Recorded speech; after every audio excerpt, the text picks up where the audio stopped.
If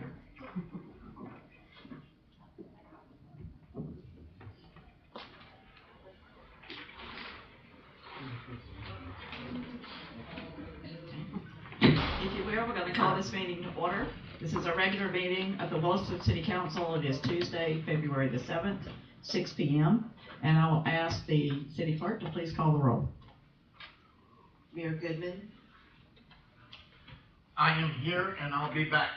Council President Jones. Here. Vice President Robinson. Here. Councilmember Cox. Here. Councilmember Bullock. Here. Councilmember Ross. Here.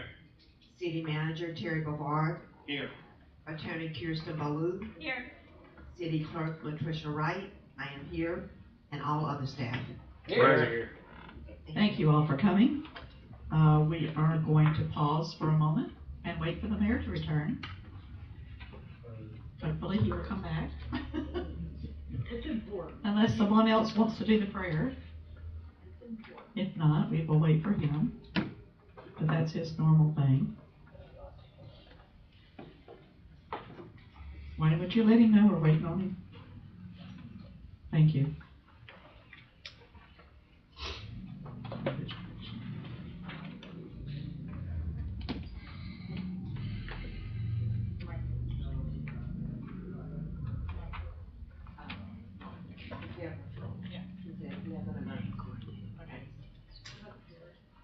He's got an emergency, he's gonna need to Okay, step if away. you will, please stand and join me in the prayer and the Pledge of Allegiance. Dear Heavenly Father, go with us through this night as we consider the business of the city of Williston. Protect all those who protect and serve her, as well as all the citizens of the city that desperately need your help. In Christ's name we pray, amen. Allegiance to the flag of the United States of America and to the republic for which it stands, one nation, under God, indivisible, with liberty and justice for all. I believe the mayor was called away by the police chief. That's why we know he had an emergency.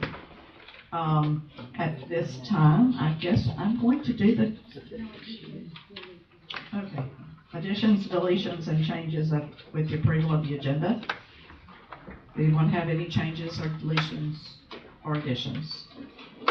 Not, I'll entertain a motion for approval. I move that we approve the agenda. Second. Have a motion and a second. Is there any further discussion? All in favor of the motion say aye. Aye. All opposed, same sign. Motion carries. Does anyone know if he left the building? Okay. Wayne, are you still there? Ask him if he wants me to do Here he comes. He's coming. the student of the month. That's stupid. We're to the student of the month, if you'd like to do I that. apologize, I had a emergency situation. Yes, sir. It's time for the student of the month. Yes, ma'am.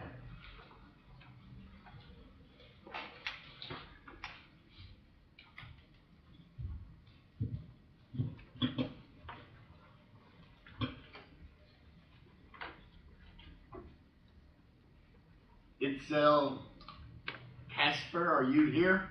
I didn't see you earlier. Has Itzel arrived? Okay. We have 3 students of the month, and I'm instituting a policy that even if the student doesn't come, I'm going to read out, and the clerk is going to see that the student gets honored for being the student of the month, even though they could not attend. So let me tell you something about Itzel. Itzel was nominated by Susan Lyles, who made the following comments. I chose Itzel as a student of the month for our 1st grade class. Itzel is a role model for other students in her class. She sets an example by being responsible with her schoolwork. Itzel is always pleasant and positive. When working with others at Reading and Math Center, she always shares and is helpful to her classmates. When she's around adults, she's very respectful and polite. I enjoy having Itzel in class because she works well in group situations and participates in class discussion. I, Susan Lyles, am very proud of her for her efforts, and I'm excited to watch Itzel grow this year as a first grader. And I'm going to give this award to the clerk to give to Itzel, and hopefully the clerk will be kind enough to give Itzel a pizza and not let any of the other city staff take Itzel's pizza.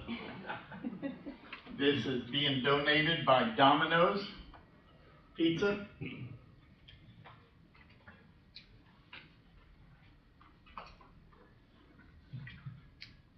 The second person I'd like to talk to is Mr. Cooper. You are supposed to come here, Mr. Cooper. How are you, sir? Good. You had some very nice things that were said about you. And I can look at you and see why they were said. You're a very capable young person. Remington Cooper, you're in the 5th grade. You were nominated by Miss Delgado, help me. Delgado. Mrs. Delgado, who made the following comments. I chose Remington as Student of the Month because of his dedication to learning. Do you really feel like you're dedicated to learning, Remington? Math especially? Oh, we need you around here. I can always count on him to volunteer as a peer tutor and help with other classroom tasks. He shows a growth mindset every day and always asks the tough questions. I admire his desire to always want to know the why and the how, and not just the correct answer. That is an amazing trait, Remington. A lot of people just want to memorize the answer and move on, but you want to know how and why. That means you want to understand, and that is an amazing trait, and I commend you for it. Remington possesses the characteristics we strive for in our WES students. He has earned this month's Student of the Month for Williston Elementary School. And Remington, I have here from these public leaders behind me. This is an outstanding student award.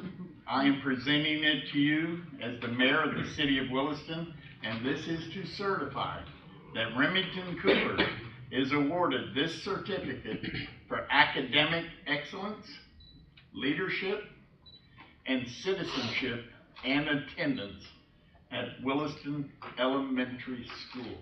May I give this to you? Let's have it.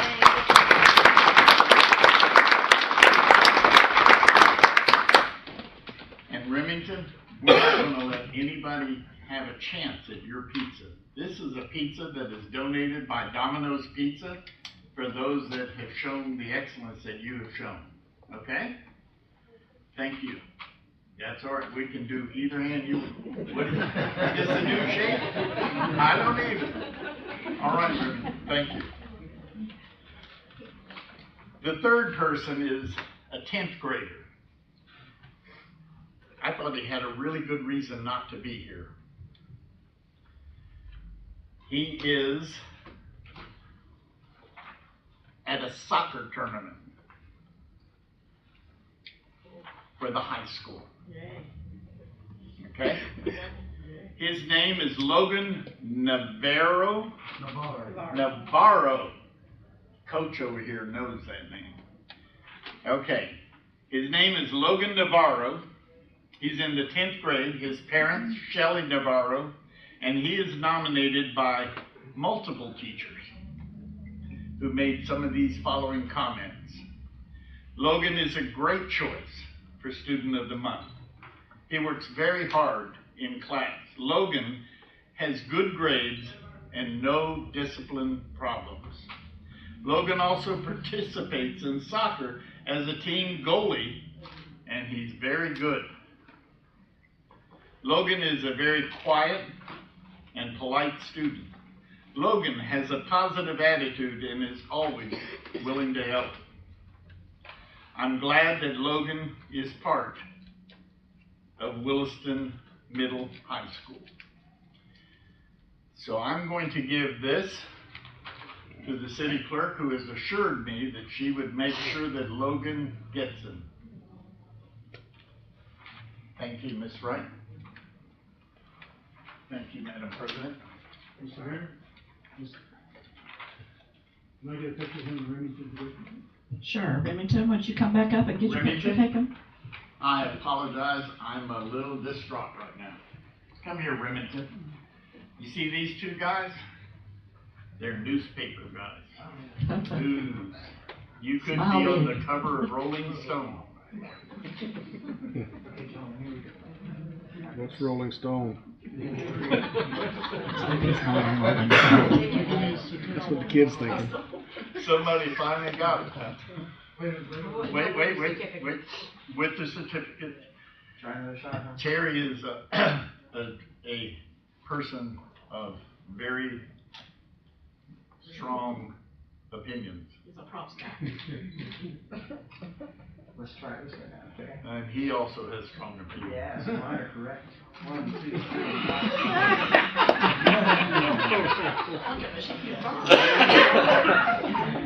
Mine are correct.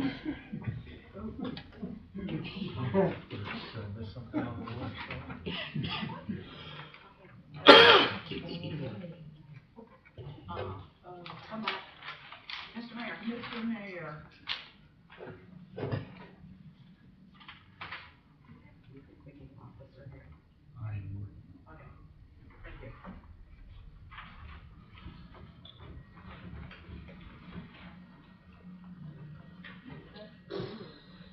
It's me. Sorry, now I'm distracted too. All right, but this is the first opportunity for the public to actually participate in our agenda tonight. And you have up to 5 minutes to speak to any subject that is not on our agenda. If it's on our agenda, we ask you to wait till we get to that item. And if not, there is another opportunity at the end, but if you're not going to be here that long, you are welcome to come and speak to us at this time. Ms. Appling. Good afternoon, Yes, Carolyn Appling. this is your chance to escape, by the way, if you're here for the Student of the Month only. Congratulations, Remington. Go ahead, Ms. Appling, I'm sorry. I would just like to announce that we'll have our 3rd annual cleanup day at the Canadian Springs Park, but we're adding Project 318 this year. So we'll be kind of just starting on the back side of the park instead of on 27. It will be starting on the back side of the park, and it will be on Saturday, February 18th from 8 until 12 o'clock. So we ask anyone that just doesn't have anything they want to do just to come out and help us clean on that Saturday. It just will be cleaning whatever we can clean, and Mr. Paul has already assured me there's lots to clean, so you don't have to go look for your trash. So we just collaborate with not only the city, and we have a lot of people from the city to help us, but just the neighborhood, just churches, just a combination of community to make this, to make 318 beautified, as well as the park. Because they're cutting down, if you haven't been out there, they're cutting a lot of things on the backside, and there's a lot hiding back there. I think we have safety from the animals that are out there, they're in nature, so, but who knows? But that's what we will do on Saturday, February 18th. So please come and join us if you don't have any other plans. We'll be happy to have everyone come here. Thank you. Thank you. Anyone else at this time? Anybody online, Mr. Mills? Anyone online wish to speak up?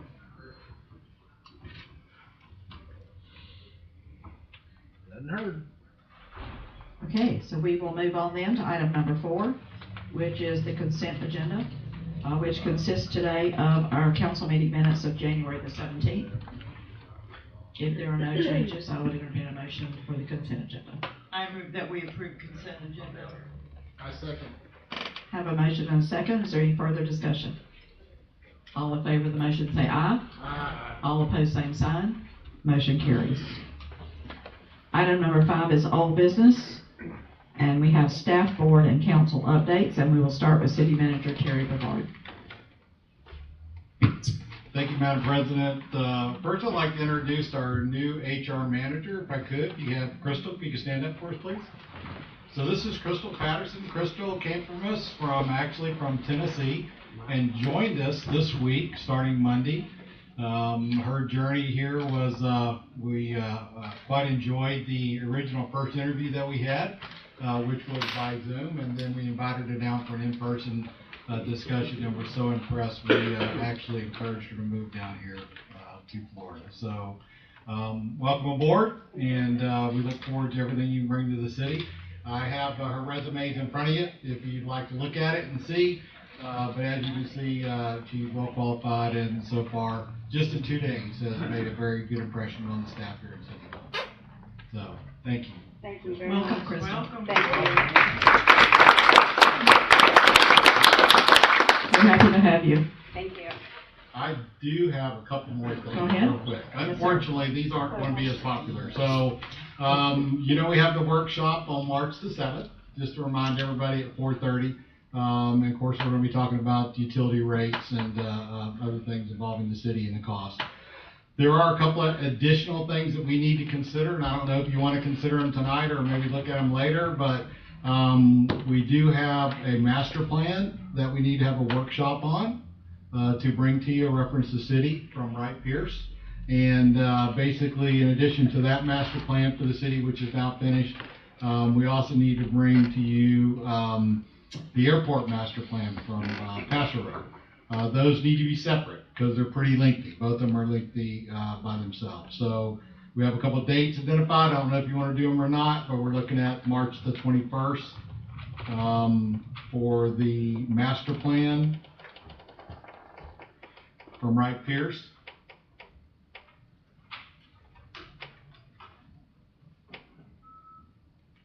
It's okay to me. 21st is okay with me. Anytime after that's not. It should be okay, that is the Swing River Fair, and that is the day that our calves show, sell, but it's normally that morning, so I'm normally free by 1 or 2 o'clock that day. Okay, so I think we're looking at the same time. Do you want to do like 4:30 on that? That's Before the council meeting. March the 21st. Mm-hmm.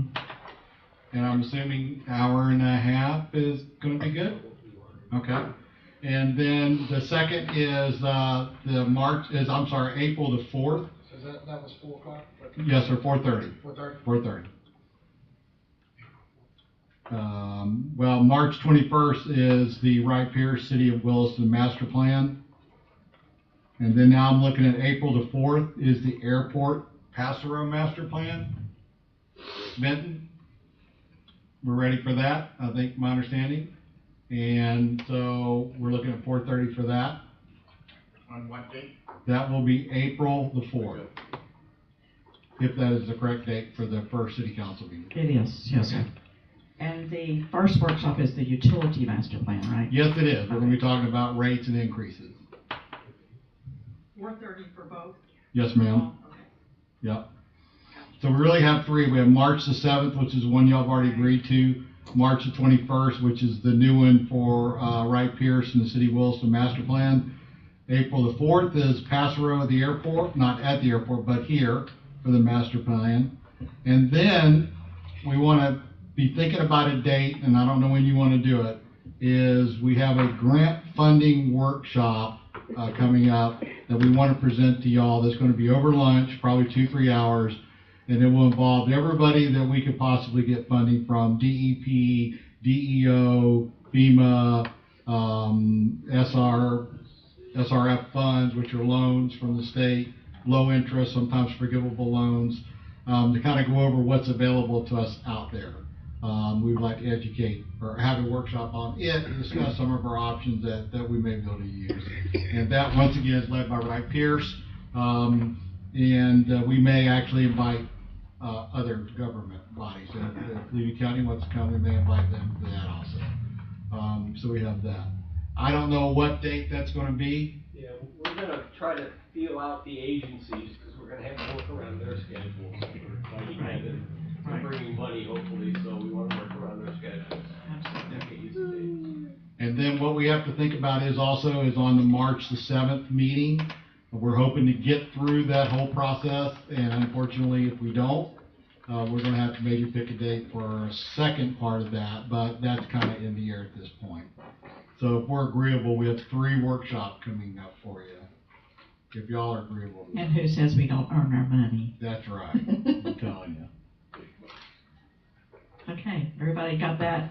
Got it. Everybody seems to be okay with it, and Ms. Latricia, if you'll send that all out to us, so people can have it, if they didn't take a note. Anything else? No, ma'am, I am done, thank you. All right, any council member have anything at this time? I do. The cargo container that's on Southwest 7th Avenue. Update on that. Mr. Wayne? Carson. What? You go Southwest 7th Avenue, there's a resident that has a cargo container unit Like a shed? in their front yard, yes. Hold on. The owner is, If you will, please turn that off. the owner will be bringing in his paperwork. I brought him by the permit. He has to fill it out to let, us know what he wants to do. I showed him the parameters where he could locate that in his yard. How long does he get for that? Because this has been going on since January 4th. So he just approached us after I left him numerous letters and right on his doorstep. So we're giving him till the end of this month, so he'll be here. I talked to him the other day. The end of this. That's just to respond? Right. Not to He Not knows to- where it's, he knows he's gonna be, he already knows he's gotta relocate it or not have it here at all, so it'll be here. Somebody dropped it off, they went on vacation, and, he's back in town with his wife. So he had no permit at all? No. No.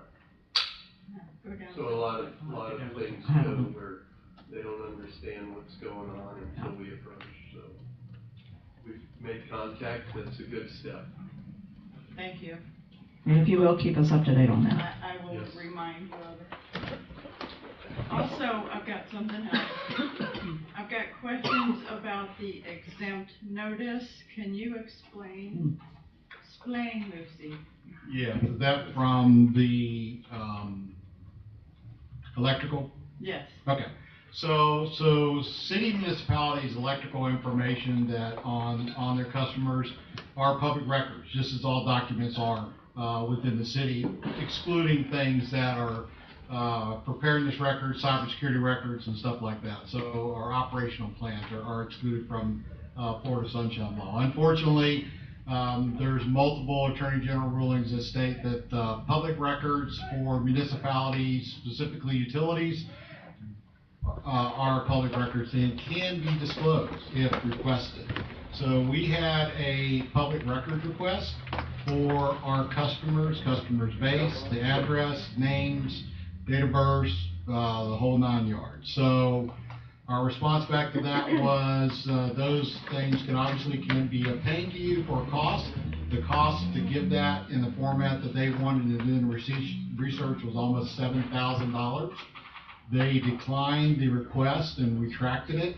So what we have to do is that exemption, if you fit one of those exemptions, you'll have to fill that out and send it in back to us, and then we can exclude you from that record exemption status.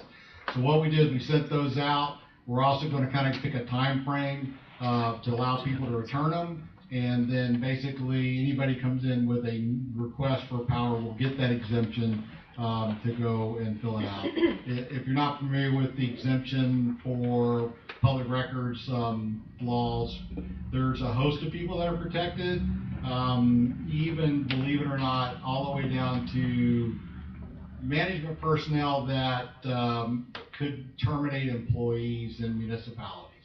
From that all the way up to the home addresses of firefighters, police officers, judges, state attorneys, I mean, the list goes on and on and on.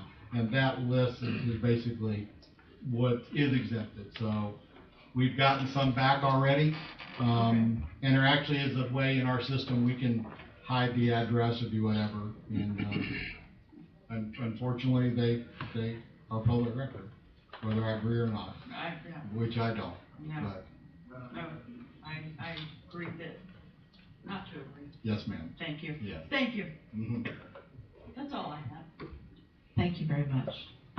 While she's on that note with exemptions, it's not quite an exemption, but when I received that in the mail, and you're right, it's very lengthy about who is included and who can be exempted.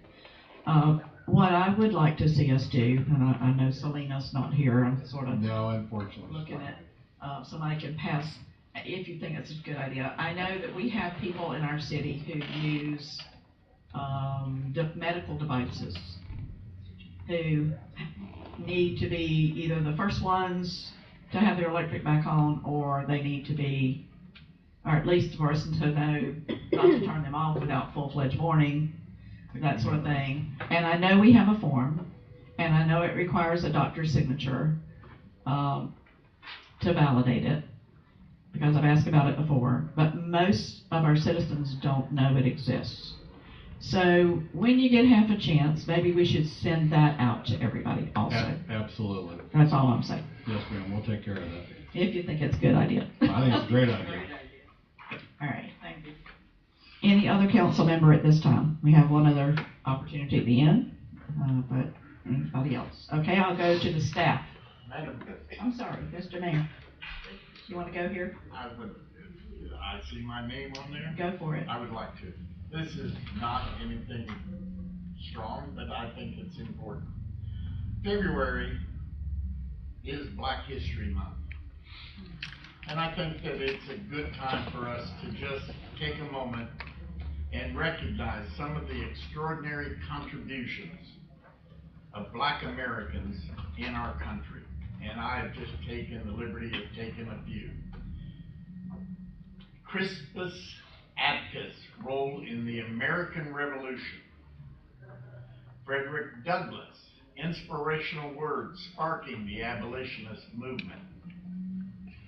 Katherine Johnson's, and this was brand new to me, mathematical, is he gone? Yes, Reynolds is gone. Mathematical calculations that led to the first U.S. space mission. And my favorite, the Tuskegee Airmen whose bravery, if you have not seen them, you should take a time to see the documentary, whose braveries in the skies helped to secure an Allied victory in World War II. So I will tell you that American history is replete with Black Americans at the forefront of our most critical moments. And that's all I wanted to make sure that we all took a minute to consider. Thank you, Madam President. Thank you. Good, thank you. Appreciate that. Any other staff member at this time? Mr. Stiegel. Thank you, Madam President. Yes, sir. Just a couple of announcements happening, or goings on at the airport. February 18th, we'll be hosting an aerobatic practice day. So we're trying to do one of those a month just to keep this chapter practicing. We have a tournament about once a year. This year, the tournament won't be hosted at Williston, but they're attending a practice at least once a year, or once a month, I'm sorry, at Williston. And February 18th will be that day. Also, February 25th is the Chamber of Commerce's Miles of Smiles event at the airport. So it's a Touch a Truck event that the Chamber has put on for the past 2 years. It's been a pretty large event for the past 2 years. Roughly, 2,000 people have showed up each time. And it's a really good event for kids to see, large pieces of equipment. There's a kids area and a bounce castle. There's also a Power Wheels race. That's a lot of fun to watch if you've never watched one of those happen. It's pretty, interesting. And then lastly, we've got a little while on this one, but the week of March 23rd through 25th, we will be hosting the North American Training Association again for their radial engine formation flying clinic. So just to let the people know that you'll hear a little bit more noise that week. But these guys are training in formation flying just before they go down to Sun and Fun. Thank you, sir. Yes, Any ma'am. staff member at this time? Ms. Jones. Good evening, council. I just wanted to remind everybody before the end of the meeting that on Thursday we have our grand opening and ribbon cutting event for Fireman's Park and the arcade across the street at Block 12. It'll be noon to 1. We will have some food, and we'd appreciate it if everybody who has the free time could come out. And we're going to thank everybody that was a participant in getting that project finished. February what? Thursday, February 9th. February 9th. I have it on my calendar, I just wanted to say that. Okay. Any other staff member at this time? All right, then we will move on to new business. A is discussion with possible action, allow the city attorneys to begin preparing the developers agreement for 1220G Developers, Inc. This is the RV park that is about 2 miles out of Williston, on the right-hand side of the road as you get toward Ocala. And I believe this is Ms. Jones. Thank you.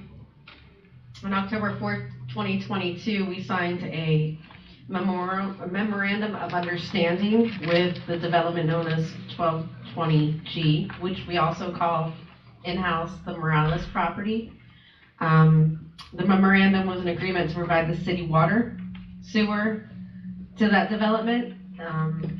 It's probably going to be maybe in the next 15 months or so before they really get started, but we're asking permission for our lawyers to start working on a developer's agreement with them.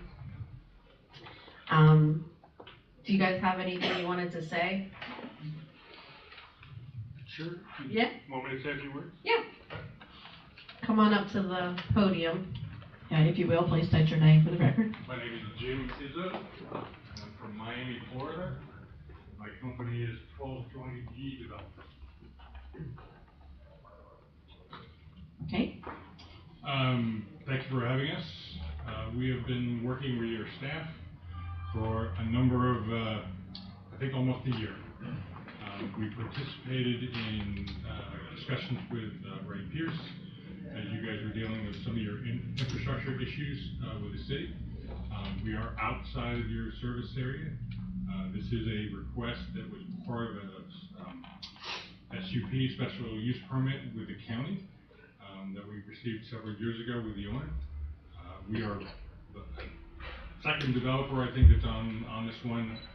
We were asked to finish this off and secure the city of Williston water and sewer, which is a requirement of our special use.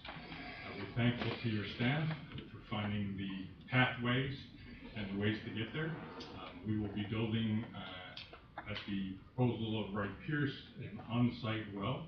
That well will coordinate back with the water system, so we'll have a full connection with the city of Williston, which will benefit the city and our development.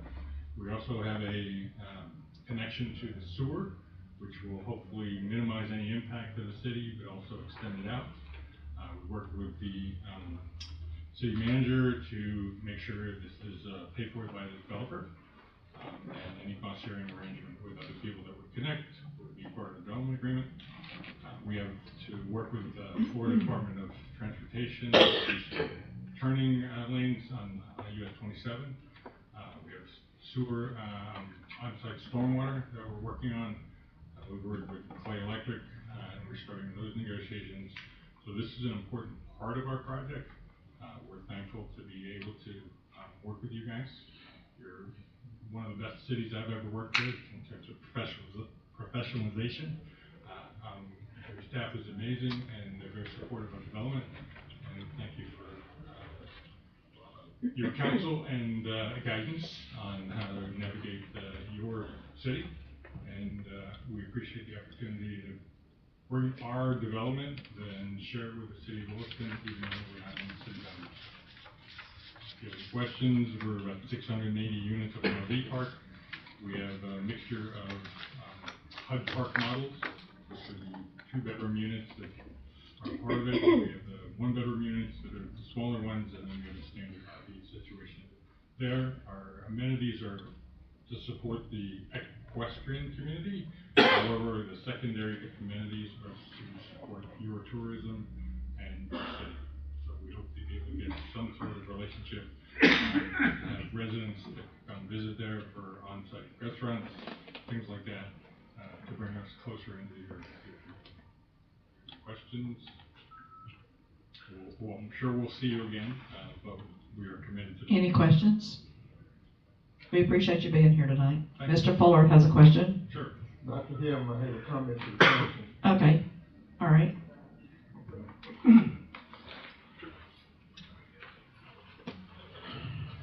Council, just a small reminder that we do have citizens inside the city that don't have sewer.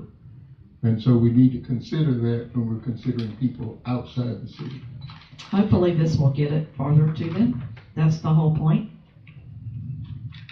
No, it won't. I believe that it will. It's gonna go 2 miles. As long as it's routed in that direction, because the present route, I don't think, goes by those citizens who don't have sewer yet. I don't know that we have a list of people who requested it. I'm talking about any particular area. But there are a lot of people that will be able to tap into this once it's there. Mr. Murphy.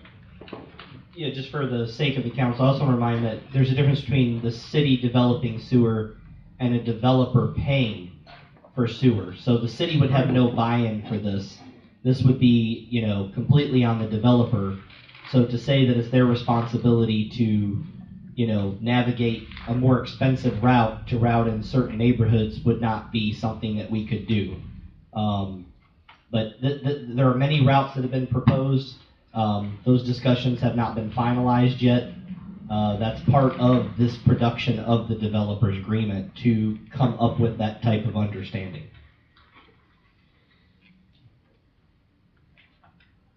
Hold on a second. I saw your hand next. If you'd like to state your name for the record, please.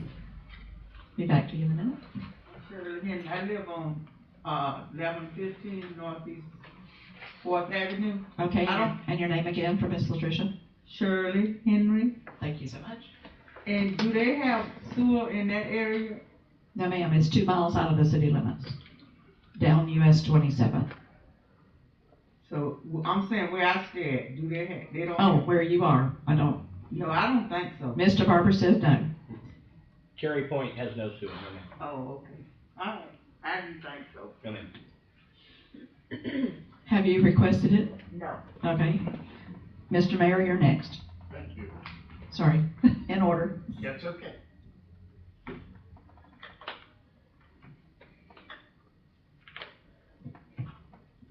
My question is, when the developer is paying for this sewer, as part of the agreement, as it's going through, will other people be able to tap into it to use that same sewer line as a vehicle to get to city sewer if they should so choose?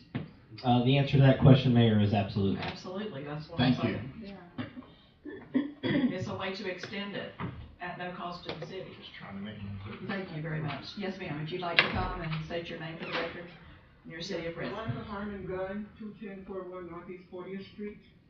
I want to speak on behalf of my mom in regards to the water. I'm sorry, I can't. The water sewer. the water sewer situation.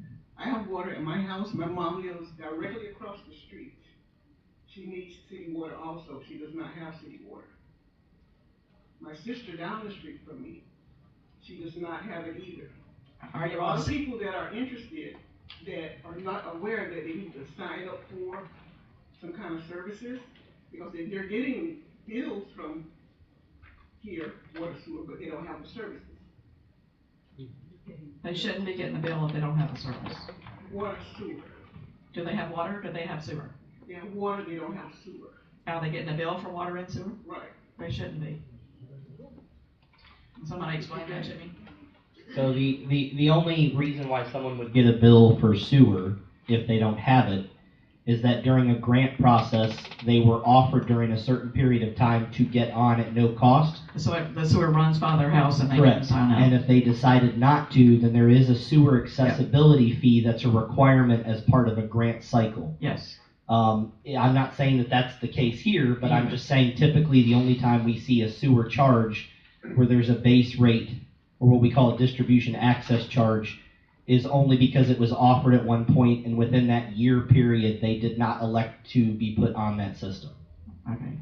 And I can say that is the case when we get a grant or the county gets a grant, whichever the case may be, and it goes by a residence, whether it's in whichever neighborhood it is in. What you get so many months to join. Okay, I don't think that my family declined it. I think they just missed the opportunity. Now, what needs to be done now for them to re-sign up, or? Are they on the same side of the road as you? Yep, my sister is, Okay. my mother is the opposite. Okay, if it's on the other side of the road, she probably doesn't have access. South side no, north side yes. Yeah. So on one side of the road, we have access, on the other side, we probably don't. So yes, if they are getting a bill and they don't have the service, ask them to come to City Hall, or you come for them, whatever is easiest for you to do. And let's see if there is accessibility, and they can give you a price as to what it would cost to tap in. Yes, ma'am, we appreciate that. All right. Anyone else on this issue?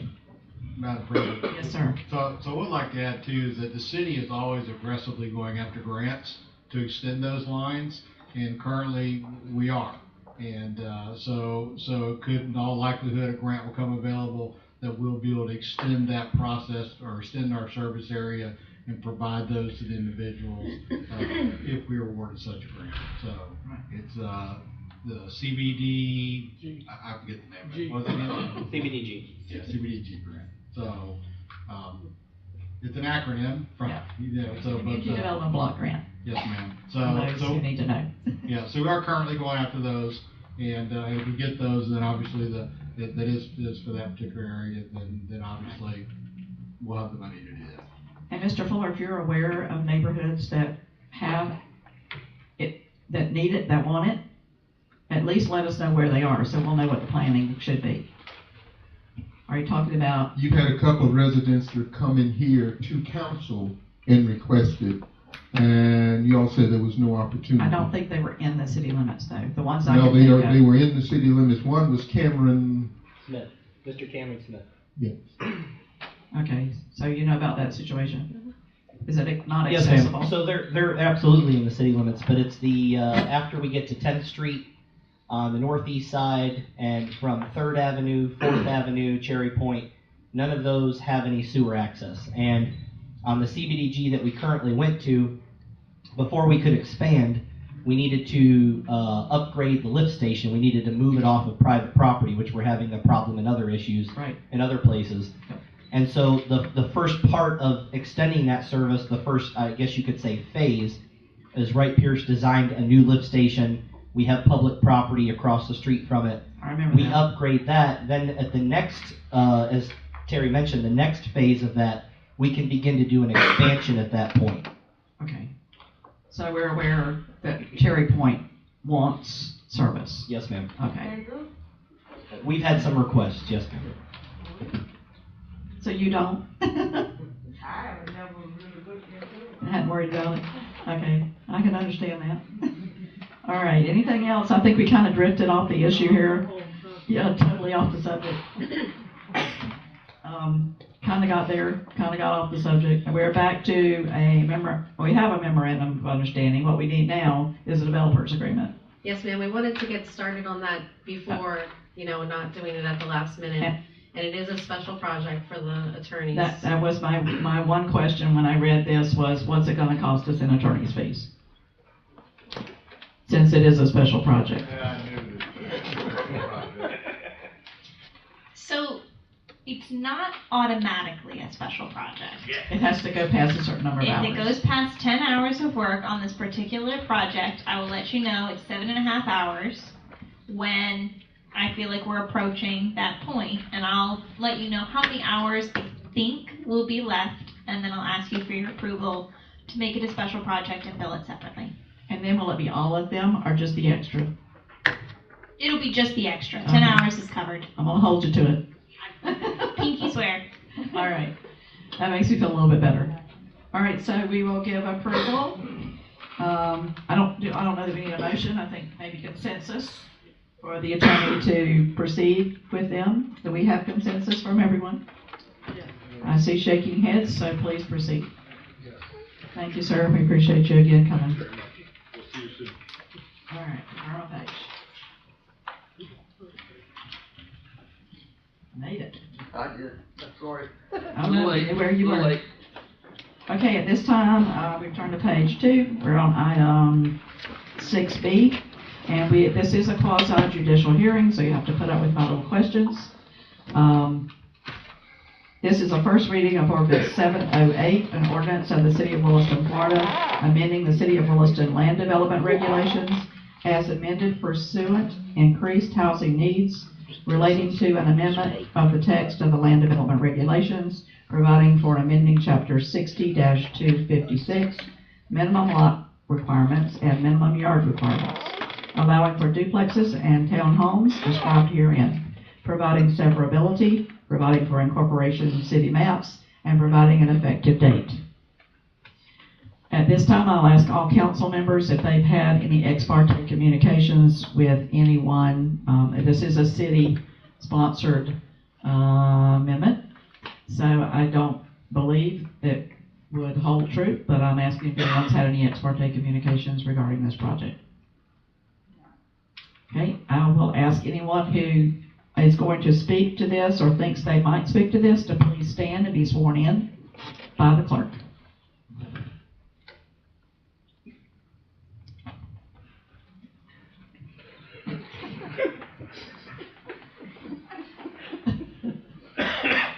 You swear or affirm that the testimony you're about to give today is the truth, the whole truth, and nothing but the truth?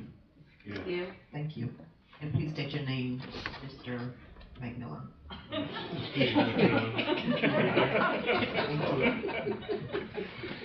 Keep them straight. All right, at this time, I will state that the clerk will take custody of all exhibits, diagrams, photographs, or any physical evidence that are presented during this testimony, and it will be kept by the clerk for 30 days until the time of appeal has expired. I will ask the staff to please make an opening statement. Thank you. The proposed text amendment is a staff-initiated update to the City of Williston's Code of Ordinances. Staff initiates these updates when trends begin to change and it becomes apparent that the city's current code is no longer adequate. This ordinance specifically changes lot sizes and yard requirements for duplexes and townhomes. These changes will only apply to the residential multifamily and residential duplex zoning where duplexes and townhomes are already allowed. So what's happening is I'm getting phone calls from developers and property owners, even small property owners, asking to put in duplexes or townhomes, which are already allowed in our code, but they want to sell them off individually. And when we were ready to start doing that process, we realized we can't do it because our yard requirements and our lot requirements don't allow for platting of that sort. When you guys see your plats of your single family homes, those are easy, right? Because we know exactly what lot size we want. We know exactly what yard requirements we want. But for a townhome or a duplex, it's a little bit different. They may not have yards, or they may not have side yards, backyards or side yards. So we decided as a staff that we needed to make this update to the code so that people could own townhomes and duplexes individually, and they weren't going to be exclusively a commercial rental situation. Do you guys have any questions on that? A bunch. Okay. Go ahead, Mr. Bullock. So are you talking about if someone builds a duplex and then they sell one half of the duplex to one person, they sell the other half to another person? Or are you talking about the whole duplex being owned by one individual? So the first situation is not really allowed right now with the way our code is written.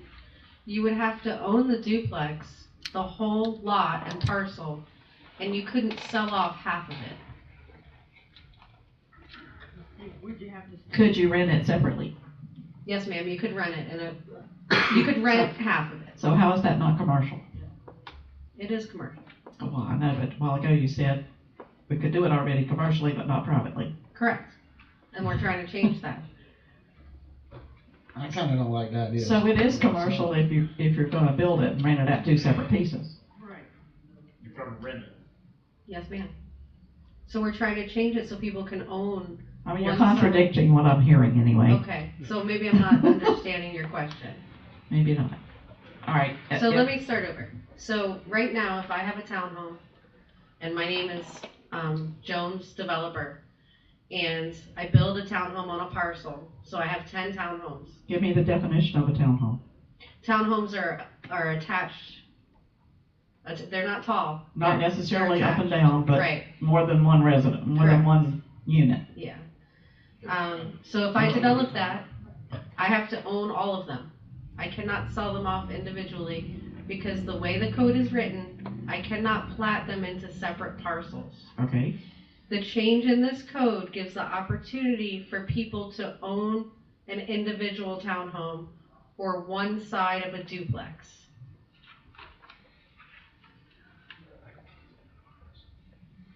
And not rent it, but buy it. I mean, they could rent. I mean, they could rent it See, from that's, an owner. that's why you didn't say that part a while ago. That's where you lost me. Oh, I mean, they could rent. You can rent your house as it is right now, but this way you can own a townhome. So Jones Construction doesn't just own all the townhomes on a parcel. I can sell them off to individual homeowners.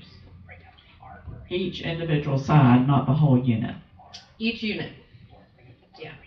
So to So me, if it's just one duplex and there's two rented houses, one person can buy one half and the other person can buy one half of the same building. Yes. I mean, I personally don't think I like that idea for the fact, like I've talked about, is if your neighbor don't fix its roof, then your roof leaks, you fix your roof, they don't fix their roof.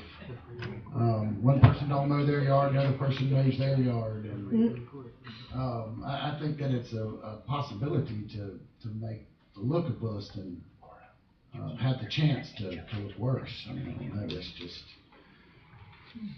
me. I lived in a townhome in Miami, the roofs are separate. if you will, you got to come to the. It's all right. I mean, you can't. So there's because the recording has no clue who's talking. Yes. I'm sorry. So townhomes and duplexes, they typically will come with some sort of an agreement, homeowners association, because you do own a roof that is attached to the other roof. So there will be a firewall on all of these, but you will have an agreement. A lot of times it's a homeowners. It depends on how big of a project we're talking about. If I just wanted to build one duplex and rent out or sell both sides, they would have an agreement together. But if this was a townhome, it would be an actual HOA. This change would allow a simple duplex or a multi-stage townhome building with maybe 5 townhomes in it, 5 different owners in that townhome. Is that correct? Yes. That would be what makes a difference between living in an apartment Yes. and living in a townhome. Yes, sir. See, these buildings are already allowed in town. Okay. We're not asking them to be allowed. They're already allowed. We're asking them to be able to be owned individually. So that you don't have to just rent them, you can sell them, and the individuals you sell them to can rent them if they so choose. Yes, sir. I think I understand. Thank you. I do like the idea about having an HOA. for that. The ones in Gainesville, they're clean, the grass is always cut. They do them all over. If there's a bunch of them, if there's only 2 units in one duplex, Right, and what's the that's chances not, of- that's a what's the strange guarantee- HOA, if I ever heard of it. What's the guarantee of the HOA holding up? I mean, it's easy to say we're gonna put an HOA in place, and then 5 years from now, the HOA packs up and leaves, and then there's nothing there to be responsible for it. Well, Councilman Bullock, there's a lot of strict laws now about HOAs because of people doing that. It's not as easy as it used to be to just walk away. And maybe our attorneys could address that for us. With the property, whether you leave or not. Well, tell the country club residents that. The typical way that you would see something like this put into motion, generally the way that we see it is there's either a deed restriction or some form of documentation on the deed regarding the rights and responsibilities of each owner. Or you'll have an agreement between 2 owners. If it's simply a duplex and there's just 1 or 2 owners, they have an agreement between themselves. But what Laura is referring to is the HOA does run with the land. So once you create the HOA, you do it properly, it stays not just with owner A and owner B, but if they both sell to owner C and D, they're responsible, or they're bound under the HOA as well. Same way that if you purchase a home from someone and it's already subject to an HOA, you are subject to that HOA. So there are very strict and specific laws regarding enforcement of HOAs, as well as enforcing the HOA after there's been a transfer of title. Mr. Fuller, you have anything else to add? I'm not sworn in, but yes, I am. We can remedy that. Yeah, we can. So just stand up and hold your hand up. Swear in. Would you raise your right hand, please? Do you swear or affirm that the testimony you're about to give today is the truth, the whole truth, and nothing but the truth? I do. Please state your name for record. Albert Fuller. Thank you. If you will, at least find the mic. Albert Fuller. I do live in the city of Williston. I guess I'm concerned about, like Mr. Bullock, HOAs rarely function. And you can put whatever law you want to behind it, and it's going to be a nightmare for code enforcement. And the concern is that if a roof leaks, and you have one irresponsible neighbor, what's going to happen? And if for instance a townhome is vacant, what's going to happen to the rest of the people there? And there's plenty of history behind that. And so, as you all consider it, you need to consider what you're actually looking at. You're looking at a situation where it's going to be a nightmare for someone in the city to enforce that. Okay. A couple of questions I have. Mr. McMillan, you go first. You may answer them. You did stand up. You did get sworn at, so go ahead. I was going to say something. That's right. Steve McMillan, this is not new. If my neighbor's roof leaks now, it's his roof. If it's a duplex, it's still his roof, it's not my roof. These are already allowed. What we're doing is trying to bring it out of the 90s and get it into today's wording with a duplex. Right now you have to have a 7-foot side setback. That's going right through people's kitchens and living rooms. So there's a little bit of cleanup. Right now a duplex has to be on 2 pieces of property, 200 foot wide. 100 foot lot, 100 foot lot, duplex in the middle. So it already exists. We're trying to clean up the wording because of the minimum lot width don't match this with the square footage and the this and the that. I say we, I'm not part of the city. I was just kind of talking with Laura about all the inconsistencies in the code. The townhouse, as far as I know, I didn't know townhome was even in the code. It was either the arbors, you rented an apartment owned by one person, the whole thing, Or even the duplex. The duplex had to sit out in the middle of a lot, so you owned one side, and the other side, you had to rent it. Well, the duplex is made to be sold each side. A townhome is made with the firewalls, and each one has their own electric meter, their water meter. They're made to be sold individually. They do them everywhere. There's HOAs everywhere. We have one, our first one, I think, was Country Lane Estates, so we're already on the HOA bandwagon. It's like we haven't seen it yet. Yeah, well, no, but it's coming. We either have to stop all code development Yeah. or get into all the new words that are coming out. People are wanting to develop in town. And that was my question for Ms. Jones, is how does it currently exist in the code? And you pretty much did answer that. It exists, but it doesn't exist very well. It's kind of worded funny. Well, obviously you have to move to one side, you can't be, It's worded like we didn't want this to be here. Right. Now it's coming. Now it can't function. The code doesn't function as it is. and I think everybody knows how I feel about houses that are so close to each other. And I know that's the way of the future and the way of the world, but I don't like houses that are 7 feet apart. And I know we're getting ready to build a whole subdivision full of them, maybe even 2.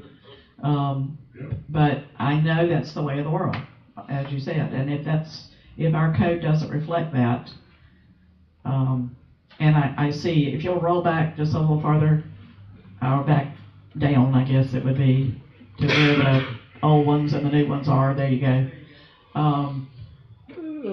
The minimum lot size is cut in half for a duplex. I don't understand why it can't stay 13,590 and put a duplex on it and just do away with the side setbacks. Explain that to me. Put the duplex in the middle of the lot. Why? Okay. Cool. That's it. Because you've already maxed out your minimum lot width. You can no longer sell half of it to your son or somebody else.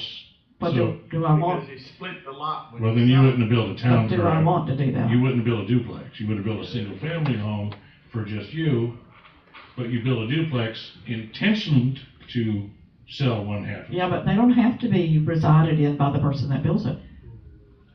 But no one wants to. Not everyone wants to rent to somebody next door. But what I'm saying is, if I understand if you're going to put your own residence there or your son's residence there, or you're going to have one and you're going to rent the other or sell the other.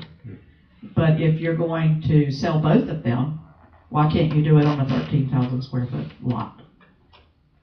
Why do we have to cut it in half to 6,800? Because if you sell that building to someone, there is no splitting it smaller. The new stuff allows you to split it smaller, and they own the party wall. I think I can explain it. So imagine that 13,590 square foot lot with the duplex in the middle. So now the lot size, you're still on a 13,590 square foot just the other side area, on the other side. But to plat it, we have to go down the middle. So it's still same size lot, but the plat will allow for this parcel to be 6,800 and this parcel to be 6,800. The building can sit on the 13,000. Oh, I got you. Yeah, see, it doesn't really say that. Split it. Yeah. But I hear you. But I hear what you're saying.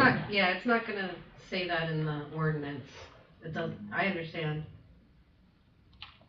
I mean, you know what I'm saying? So you're thinking that a minimum lot is with the duplex in the middle of a 6,800 square Well, foot? that's what it says. Minimum lot size. No. Because you're platting. Well, yeah, that's what it says. That's what it says, and that's what I was. I'm not hearing that's what you're saying, but that's what it per says. unit, not Well, multiple units. we can add per unit, and that'll be a simple thing to. So That would make me feel a whole lot better. Okay. I think we were gonna add that anyway. Our engineers asked us to. So. Yeah, that would be, 10 years from now when somebody's looking back at it and we're not sitting here. Yes, ma'am. Or at least I'm not sitting here. You may be sitting here, but I'm not going to be sitting here. It may be better explained. Yes. Better understood. Right. Because the way it reads. It sounds like you can put. For all I know, both of them on. You can put a two unit thing on a 6,800 lot. I understand that. I mean, unless you say per unit Mm-hmm. Okay. with no side setback, then I understand completely. Okay. Put the fur in there. Right. Everybody, Well, I just thought that duplexes were built originally to rent out, build one building on one lot and be able to get two rent incomes off of it, opposed to trying to split it, flip it and sell it. Well, I'm going to give you a couple examples. I grew up in a duplex that was built in 1896. It's not a new thing, and we owned our side, and our neighbors owned the other side. There was no homeowners association, nothing like that. So it's not a new idea. But in a grand scheme of things, if you think about on top of the world, all that is duplexes, quads, townhomes, and then some single-family homes, and they're all owned individually. And it's everywhere. Mm-hmm. it just lets you put them closer together, what it does.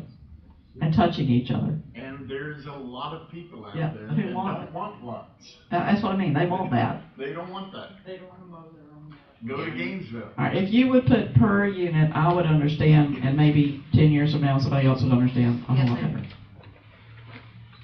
So if I may ask the question that I was had my hand raised for, if you're talking about 6,800 square feet per unit, Mm-hmm. okay, would that then apply if there was a group of townhomes, 5 townhomes wide, then each one would be on 6,800 square feet? Minimum. Duplexes, Minimum? yes. Townhomes are a little bit different. You have to go down Townhomes to the are next different. one. So we're specifically talking about only duplex and not townhomes. Now, see, the townhomes are in the second part. Townhomes are a little bit. It's only 1,800 square feet.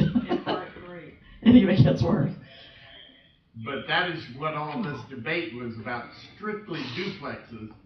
And I was trying to call them townhomes to help people separate the idea from apartments and ownership. Mm-hmm. Okay, thank you. Mr. Bullock, you got another one? Sure. Mr. Ross, what you think? I'm still digesting it. Okay, Mr. Cox? This is us. I might say workshop. No, don't say that. Well, that's how you get to it without everybody involved. You get what's pertinent to the issue. I would love to have a workshop with you, Michelle, with you. I love it too. Mr. Cox, Ms. Robinson? Say go ahead and let's get it cleaned up and It's his first reading. If we get it cleaned up, bring it back, maybe it'll read easier to us. Yes, ma'am. So should we try that? Yes. All right, so let's have a motion for first reading. If you will. Wait a minute, I got some more steps. I have to ask if the staff has anybody they would like to cross-examine. I think we've passed all this. Is there anyone on the opposite side who would like, the applicant, would like to make comment? Don't think there is an applicant because it was staff initiated. Okay, any other testimony or evidence to be presented? There is no applicant for a closing statement, so staff, would you please give me a closing statement? Just so I can follow these guidelines. Yes, ma'am. Thank you for helping me clarify it a little bit for the future, and we'll bring you back a little bit of a cleaner version in 2 weeks. Okay? And we've already had council discussion, so I'd entertain a motion. First reading of ordinance 708.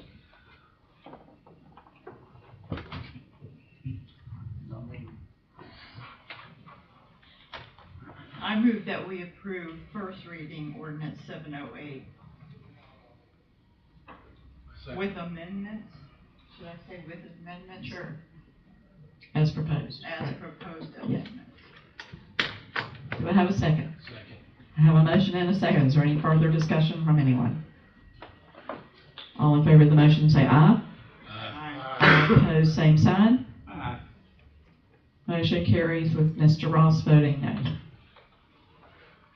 Okay, we'll move to item C, Resolution 2023-11, a resolution of the City of Williston, Florida, appointing Mr. Steve McMillan Jr. to the Planning and Zoning Commission for the remainder of the term for vacant seat 5, beginning February 7th, 2013, ending February 7th, 2023, ending February 7th, 2026, and providing an effective date. Mr. McMillan Jr. walked in here. I had to look at him twice to figure out who he was.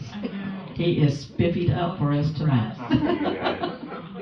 You see his application in your packet. I'll entertain a motion for the appointment.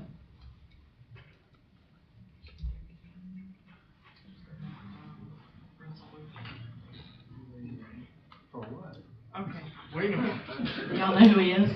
Are you Stephen McMillan Jr.? Would you stand up for me? Yes, he looks, he's so dressed up. wasn't for you. Yes, he was. I mean, you walked through here in your suit and I went, who is that? Now, wait a minute, that's Steve. Get a picture of this. You look familiar. I didn't know you were gonna blip my apple. Yeah, I have to. All right, so I'm still waiting on a motion. All right. I move that we approve resolution 2023-11. A second. Have a motion and a second. Any discussion? Yeah, I got a question. I don't know, but will it be any kind of contradicting on you being able to vote? Conflict Or of interest there. stuff that you're also working on? Yeah.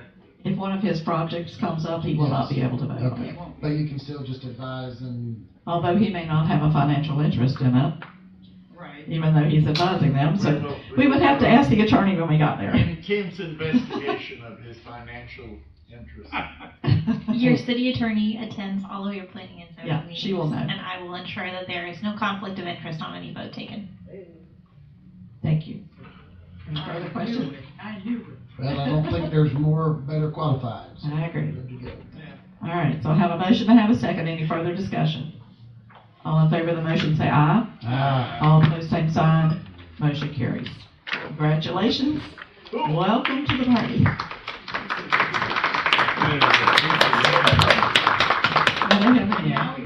Yeah, they did leave. Got dressed up for nothing. We'll take you in your shorts next time. Item D, Resolution 2023-12, a resolution for the City Council of the City of Williston, Florida, approving the Passero Associates LLC Professional Architectural Engineering Design Services for the Airport Terminal Building Supplemental Agreement 2223A, authorizing the appropriate parties to sign any documents required to execute such agreement on behalf of the City of Williston, repealing all resolutions in conflict and providing for an effective date. Mr. Stiegel. Good evening, ladies and gentlemen. So what we have tonight is one of the last big hurdles for the terminal project. It's the work order for Passero to actually execute the design or the construction phase of the terminal project. And you know, Brad Wente from Passero and Associates has graced us with his presence this evening to to answer any questions that you may have. We did include several slides about the layout of the building, what it should look like, at least our initial plans, and just to give you a little background about what went into this.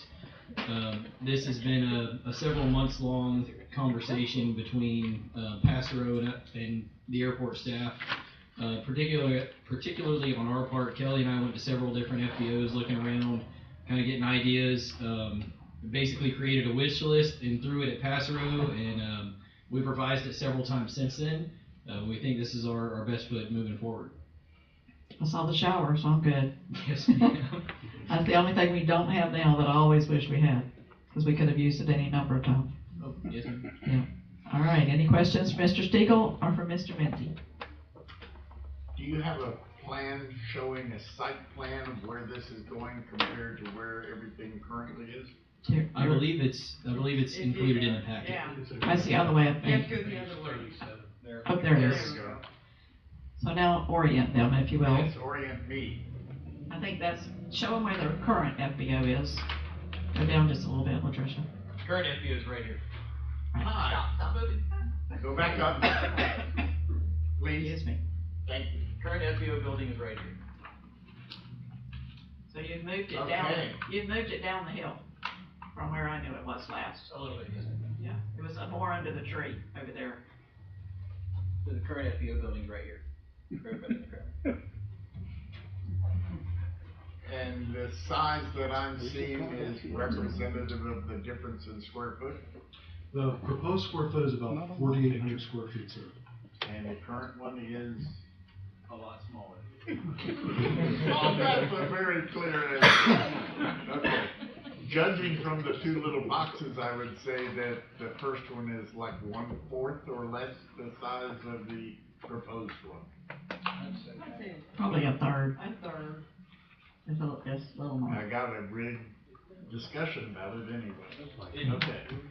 Our current FBO is a very small building attached to a box hangar.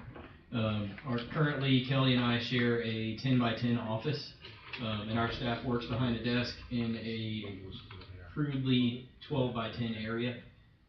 We currently have 2 of the other offices leased out or rented out, and we're hoping we will have the other offices that are become occupied when this building, when we move into this building, those will become You will leased. move into this and then you will use the others as a Revenue way to generation be able source. to rent process out. And we already have a couple of applicants for those open offices. Okay, thank you. Yes, sir. So I'm Brad Lindsay from Passero. I'd just like to add, we did do a fairly exhaustive programming with Benton, Kelly, several of the airport stakeholders. City manager was there, Bavard. It's consistent with other airports and it's been vetted by FDOT. So we feel pretty comfortable that it's consistent and it provides a nice walkthrough, a breezeway through with offices on each side. So I think it's going to function very nicely for the city. Okay. And if you will, Mr. Stegall, if you will give them the dollar breakdown as to how the pass road fee will be paid. So I'm here to talk about finances, Okay. Money. This is so we've got it's part of the FDOT work program. This project is just consistent with that. It's 100% FDOT money. There is no local match. One nice add to this project, the FAA, as part of their bipartisan infrastructure law, we are planning to use 2, possibly 3 years of that funding program for the site work so that we can use the FDOT money, which is a little bit more flexible in how it's used, for the building itself. So we're trying to get as much building as we can for the budget. So the FDOT amount is 2.1 million-ish, and the FAA portion is about $600,000 to $900,000, and we're gonna, that's depending on how bids come in. We'll put a grant application in, just like we do for our typical FAA projects. So there's no city local match. Right. And your fees are paid out of that grant? That is correct. That is correct. Yes. All right. So it's their fees that we have before us tonight. I've got a question Yes, about the ma'am. plan first before we get into Yes, ma'am. There's stairs there. Where do the stairs go and why are they there? That's a great question. But my father wanted to come out in me just a little bit and be a smart aleck, but I will refrain from that comment. Your father would never. No, never. So into this. Is your father back there? He made it. I saw him. So our intention for the stairs is to put a mezzanine in the FBO. The mezzanine would include a large panel glass window, which citizens would be able to come out and watch the airplanes take off in an air-conditioned space. Additionally, we have some memorabilia that's been donated from people here and there with some historic value for Williston, along with some from some other things, like we have a radial engine that was pulled out of Cedar Key.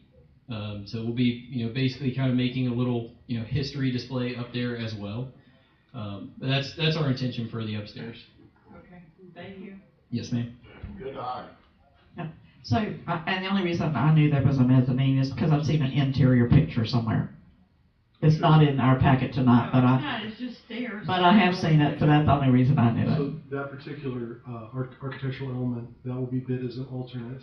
So what we're trying to do on typical pass-row projects, we make sure that we award. If we have enough money. That's correct. So we put enough design elements into the project. Right. If we get really good bids, we want to do as much as we can. If we'd love to do it, it'd be a nice element for the building, but if we don't, we'll just exclude the stairs. Right. I'm sure his father can afford to put them in if he needs Sure, to. yeah. I think he should. He's a fireman. He's a fireman, not an airplane. Okay, so we have resolution 2023-12. I would entertain a motion for approval.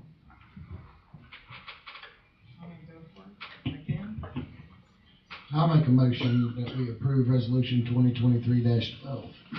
Second. Have a motion in 2 seconds. And just any further discussion?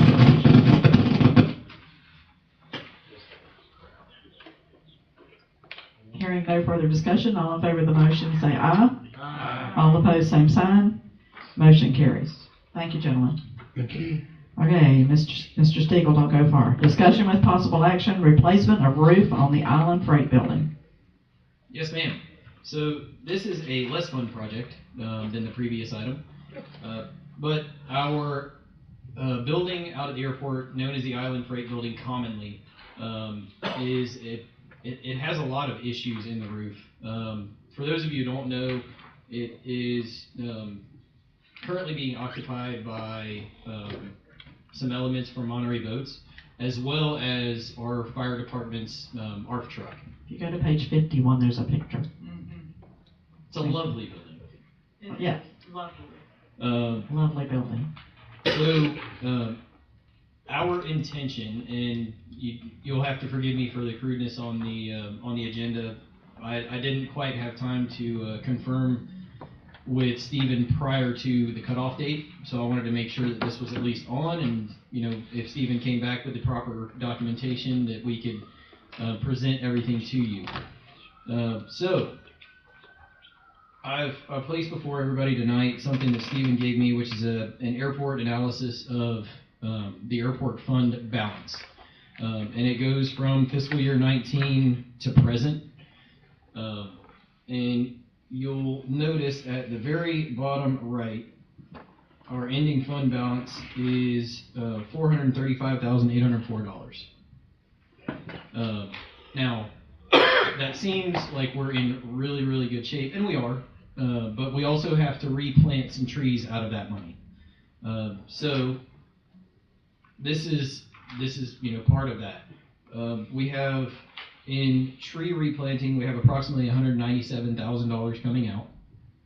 The roof replacement for the Island Freight Building, based on the quotes that you have in front of you, is going to be roughly $57,000. And we also have a line item coming out of reserves for FBO furniture.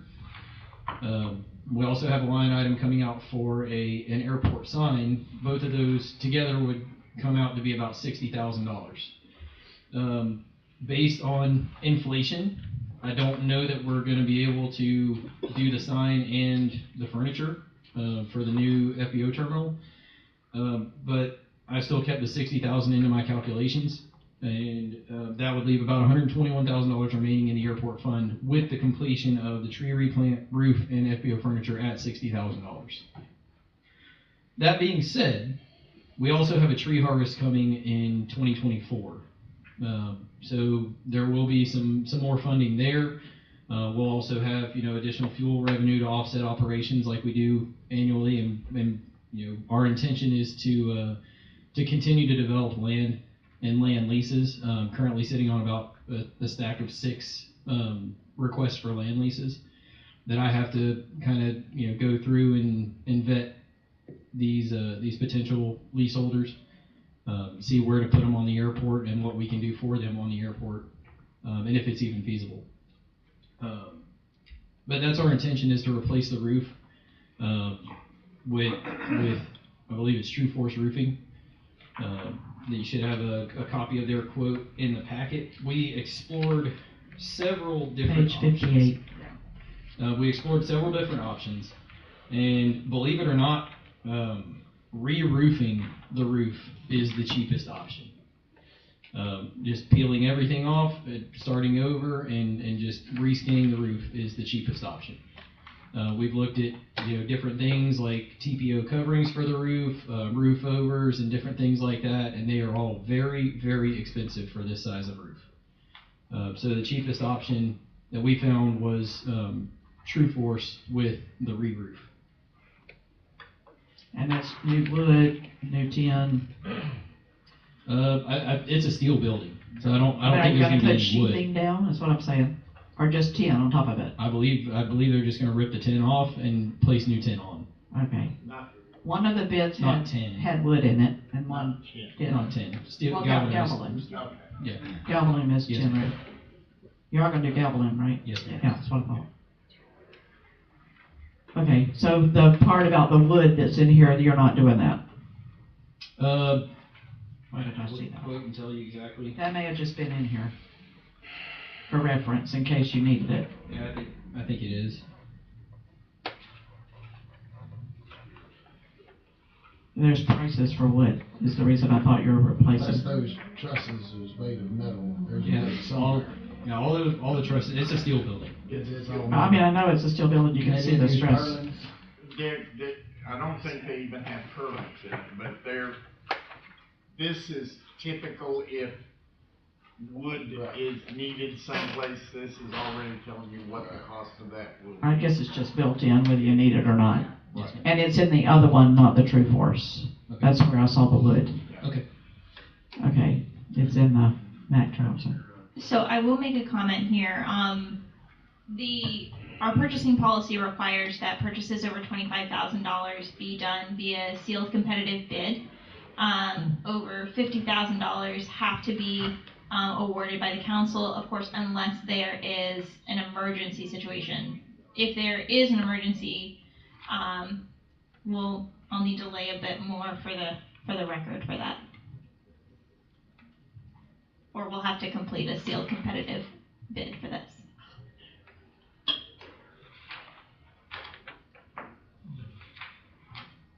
Okay. So I will say that the bids, when we requested the bids, they came in by email, and other competitors saw each other's bids. So in that way, it was sealed. But I can understand that there's a point of contention there. So if that's the will of the council and your recommendation, then that's what we'll have to do.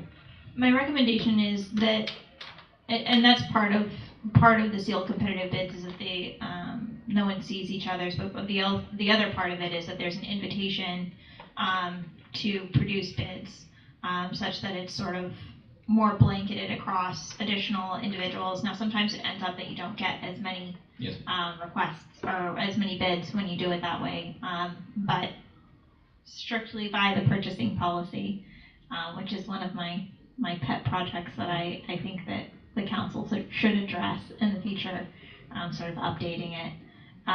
But based on what we have now, we either need an emergency situation, a single source, or we need to put it out for bid. How many different places, roofing companies, did you contact? 7 to 10. We basically Googled roofing companies in the area, and even all the way down to Tampa and Orlando. How many responded? How many responded? We had, I'd say, about 6 respond, and only about 4 came out and actually looked at the project, and only 3 bids. So that was all the bids that we got for this project were these 3 bids, out of all of those contacts. So I mean, I understand the point, but it kind of was done in the same process, without having that title as Cost it of were. an ad. Yes, ma'am, and I understand that process is important. I think what surprised us was the actual cost. Oh, absolutely. We had no idea that this was gonna be, this much money. Yeah. The price of metal is went through the roof. And it's huge, it's a huge building. Obviously, a misstep on our part, but, we're more than happy to go back out and, do a sealed bid process and see what comes up with.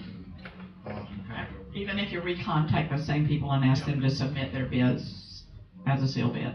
I can Maybe get they'll give you something a little I can lower. get you 2 or 3 people that can bid on it. But also, I like the idea of trying to make sure all bids are, we're tearing off that old and putting on the new. There's nothing good about roofing over. Correct, and that's what each one of these individual companies told us. A roof over would actually require additional engineering to make sure that the weight capacity of the roof would the building would be able to stand up to it. Yeah, I think I would make sure everybody bids the same. Apples to apples. And that was part of the problem that we had initially, was some people bid TPO, some people bid re-roofs. And then we finally got everybody on one sheet of music with the re-roof quote. 26 gauge too. And, yes, ma'am. Yeah. And that's where we fell. So this has been several months in the making to get to this point. But if that's what that's what the council decides. And there's to do, like then 6 or 8 people that work in this building. Ma'am? There's 6 or 8 people that work in this building. Something like that. I can't speak I think that's what it was the last time I asked. And it's leaking like a sieve. Yeah, it's currently. So it's really bad. Yeah, when I toured the building, there's about 6 to 8 people that work there. It's currently rented out. We do receive income from it. It is in pretty poor shape in the sense of the roof. There was even some question as to whether or not we would simply walk away and abandon the building. But it's in much better shape than most people believe it is. So Yeah, I think we sent the building inspector to look at it, and he said it's worth doing. Yeah, so that's why. Would you qualify that as an emergency situation? I would not know. So it absolutely has to be emergency. There's nothing we can do today to vote and say, let's just go ahead and take this 57,000 and finish it. The way that your purchase policy is written is that purchases of commodity, equipment, or services of $25,000 or more must be awarded on the basis of sealed competitive quotes or proposals. Except in cases of emergency. Except in cases of emergency or single source. Okay, are you sure it's not an emergency? I have used that a couple of times since I've been here, and they have truly been emergencies, and unfortunately, in this case, it is not. I wouldn't say that it's a harm to life, limb, or eyesight. So. And that's right. It's lit. They have buckets sitting everywhere. We get a bad And we'll move forward with some more. I can get you some names if you want some names. Yes, sir. I think we cannot interrupt Mr. Cox. I do believe that we could probably get this process done quickly and come back to the council with a winner. Now tell them exactly what you want, so they all give you the same thing. Tell them they have to do a seal bid. Absolutely. Not an email, have to seal it, send it in. Yes, ma'am. And we're making sure too that these are in good standing with the state on their practices. Licensed The and companies, insured. The licenses They'll have to be, they and won't get a complaints. permit. Correct. Not for commercial building. Yeah. Okay, Well, thank you, ladies and gentlemen. thank you. It was worth a try. Okay, item F, discussion with possible action, new community room rental agreement. This is the one you should have printed for us. Okay. It's all yours, Miss Latricia. I'm gonna let you make us some recommendations here. We have in our packet the old agreement as it stands now, and we have the new proposed that Ms. Latricia has given us. Has everyone had a chance to look at the new versus the old? I wish I had it printed, but yes, I have read them both. Wayne, could you make Ms. Deborah a printed copy? Make me what to? And Zach, of the new community. I mean, I'm a highlighter queen, you know I am, so. We don't have to go through it tonight if we don't want to. I just want everyone to look over it, see if there's any changes that you would like made, or any additions you would like to add it on. And also decide on if you want to charge nonprofit groups a fee to use the community room. I did have a few comments, just, it's really hard for me to, like I said, I'm a highlighter queen, especially when I'm comparing one to the other. And I didn't print it because it was so long, especially the new one. The new one is way longer than the older one. When it comes to the use of the kitchen, I have issues with the use of the kitchen. By people other than us, I guess, is the room. And just wanted to bring that up. I know during hurricanes, when we have been here and we have looked for things, we couldn't find things, or there were things that were missing or not where they were supposed to be, we just sort of chalked it up to everybody else and his brother using our kitchen. We even talked about locking the doors so that you could use the community room but not get in the kitchen. Because everything in the kitchen belongs to the city. I'm not even sure I want somebody using my coffee pot. And if so, maybe we need to move it out of the kitchen. I don't know how y'all feel about that. We had a lot of things disappear. And it mostly was like to say during the hurricane, a couple of different hurricanes where we were here, we were trying to prepare meals, and there were things we knew that were supposed to be there and they weren't. I mean, even knives. We couldn't find knives. Knives or pots and pans. Yeah, things that we just... Cabinets full of things. Unfortunately, no, we don't have any pots We or any have knives. nothing. Well, I can bring you some pots. I also have, like at the Women's Club, we have a checklist as well that the renters need to fill out. Check off what has been cleaned, that they have cleaned, and they sign it, and if that has not been completed, they don't get their deposit. There's one in here, but I don't know if it's what you're talking about. No, you know what. I do. But there is a checklist in here. I just don't know if it's as thorough as what you... No, it's not. I'm trying to find the page. But I don't care for the kitchen, the usage of the kitchen. And in trying to figure out if I was using... It talks about how many hours you're going to use it, or if you're going to use it for a whole day. But then I didn't see any breakdown as to charging different per hour. No, and that's what I was going to ask you all. Okay, That's so I what didn't you all see to that, so decide. I missed that because it's not here yet. Okay, on page 88 is the checklist I was talking about. I don't know if that's what you're talking about, or if it's as thorough as what you're looking for. But I guess my question is, we say you have to either bring in your own food or you have to use a caterer, but yet we're letting them use our kitchen. We're letting them use our stoves, we're letting them use our coffee pot because it makes reference to whether they cleaned it. Okay. So do we really want to do that?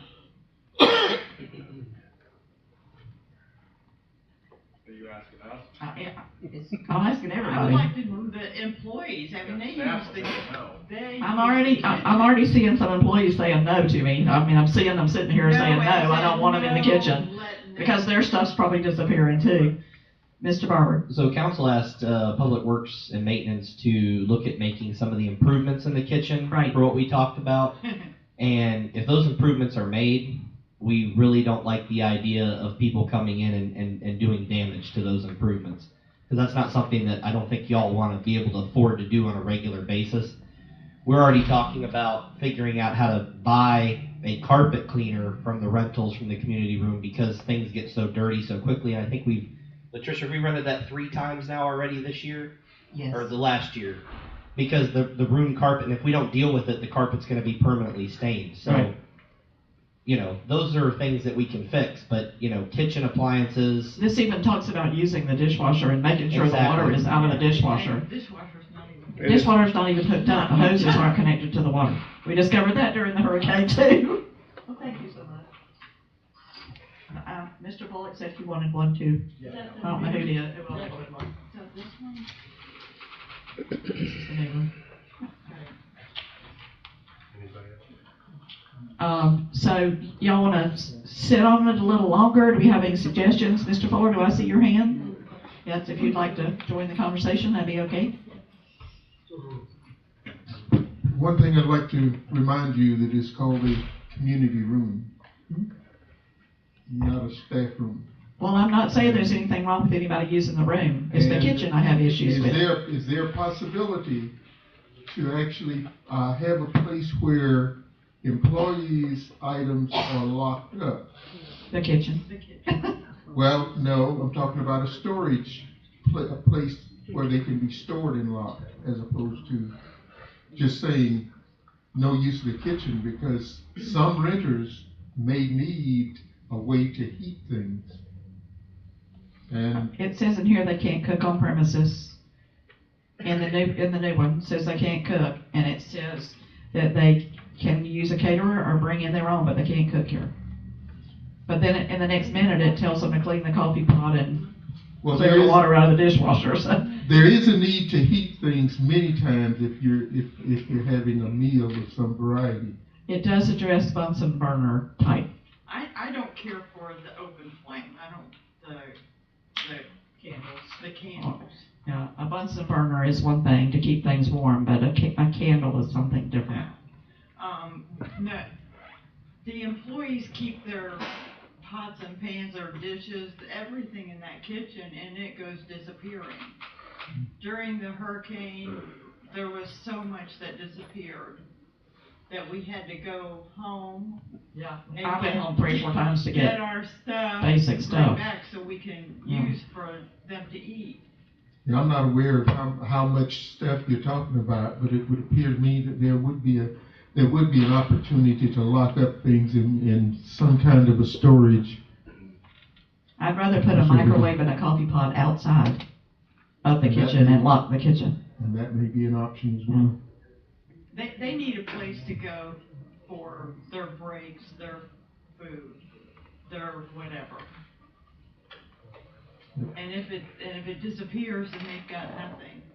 But just think about a community room, and maybe it needs to be renamed. Well, when you look at this too, it is a community room, and they're using it day and night right now. We're not trying to stop that. The problem is, and even in here, it says they can't use it till after 4 o'clock. So the employees are gone at that point. So it's not an issue of competing with each other. No, but competing space. Well, they're not competing space at the same time. It's just preserving. There's no use of the kitchen. There is competition. Well, the kitchen is just extra. It's still a community room. Doesn't say community kitchen. But since you all are going to study it, just consider if there is a way for the community to be able to use that facility, which includes the kitchen. But they're not allowed to cook here. So the kitchen is really for us. In cases of an emergency, like the hurricane and that sort of thing. I think the kitchen is the employees' room. It already says they can't cook here. So. All right, so y'all want to look at it again? Anybody else have anything they want to discuss in it? I know, like out at the Catholic Church, they have a representative there the whole time. They do. Yes, I've been there, and they've had their person there all the time. They're there to, if there's questions that need to be answered, if they need something, they can get it. But they do, if I'm not mistaken, have a pantry that is locked up that they cannot have access to. But they do have, I think they've got access to the kitchen. But there's a representative there from start to finish of their event. And if you're using that facility, do you have to pay that representative? Exactly. I think that's built into the fee. But I'll find out.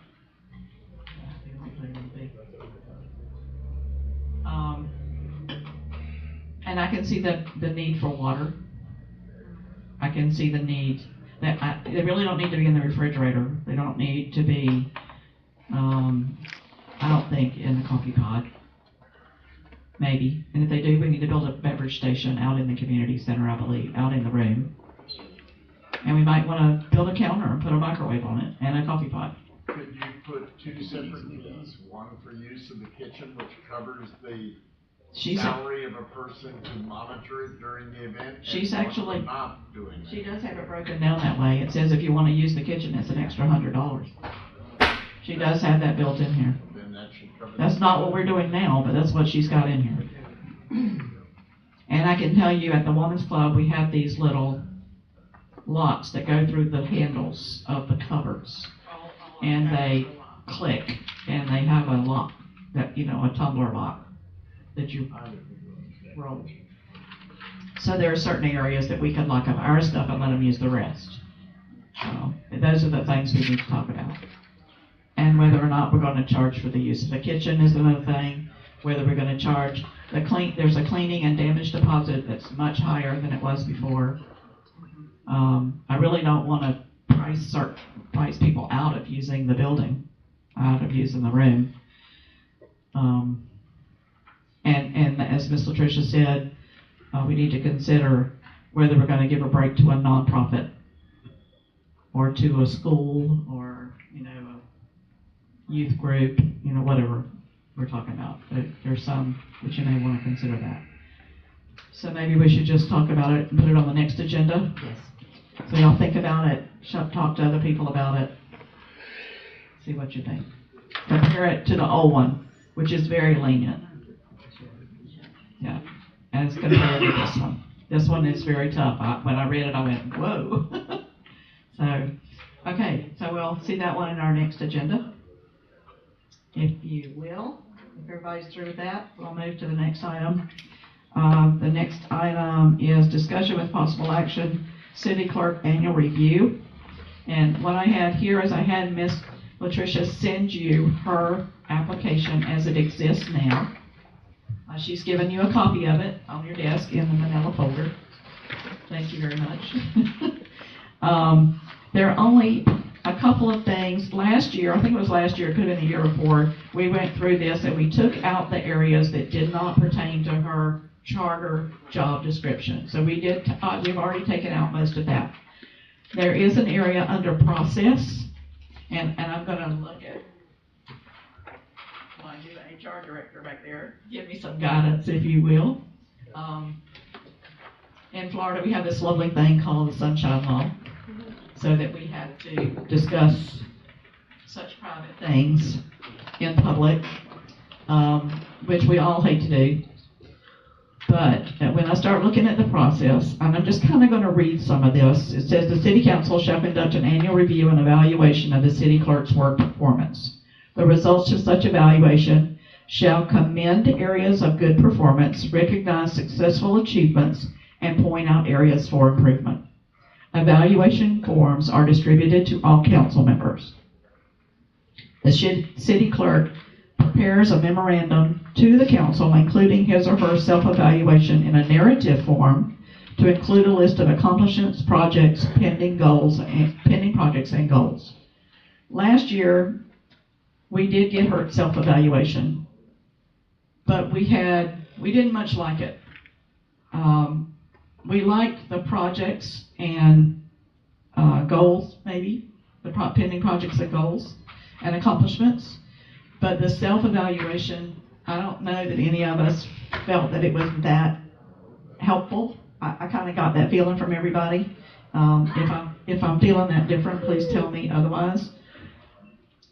It would be my suggestion to do away with the self-eval and have her write a narrative to us about her accomplishments in the last year, as well as ongoing projects and goals, and leave out the self-eval thing, which I didn't think. And it's hard to evaluate yourself and say, I'm really great at this and I'm really terrible at this.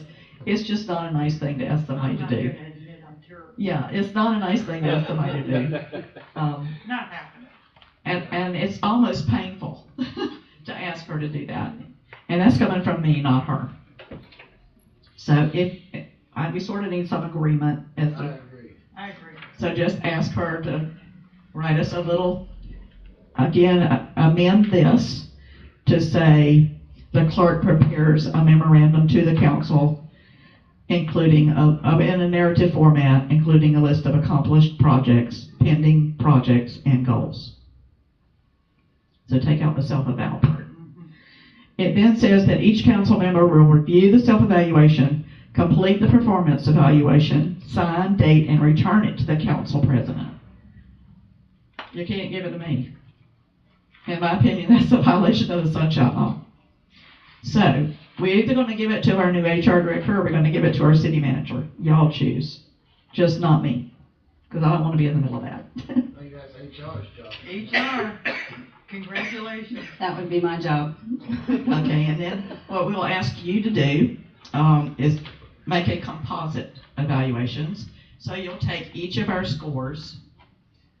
Let's say you do a 4, 4, 4, and 4, and I do a 5, 5, 5, and 5, and Mr. Cox does a 3, 3, 3, and 3. Add those together, divide by 3, and give us what the score is altogether. It's called doing math. Average. Yeah, give us an average. An average, yeah. Who does it come back to and when? It's gonna go back to Crystal. And I will say by the next, I can't even talk now, y'all. By the next city council meeting. So 2 weeks. So 2 weeks from now. And it needs to be soon enough that she has time to put the composite together. Because we're gonna put it on the agenda, but she may hand it out that night, because she may not have time to put it together. See, on the job for 2 days, we're already giving you a job. Okay, so. Terry's way ahead of y'all. I'm sure he is. He told me he's giving you stacks already. Okay, so the composite evaluation form, take out in the city clerk's self-evaluation and make it say the city clerk's narrative listing, or whatever you want to call it, will be distributed to the council prior to the final evaluation meeting. The council will meet with the clerk in open session to review the evaluation. This can take place at a special meeting or at a regular city council meeting. Could you repeat the list again of what you are asking for her to list? Can you? Yes.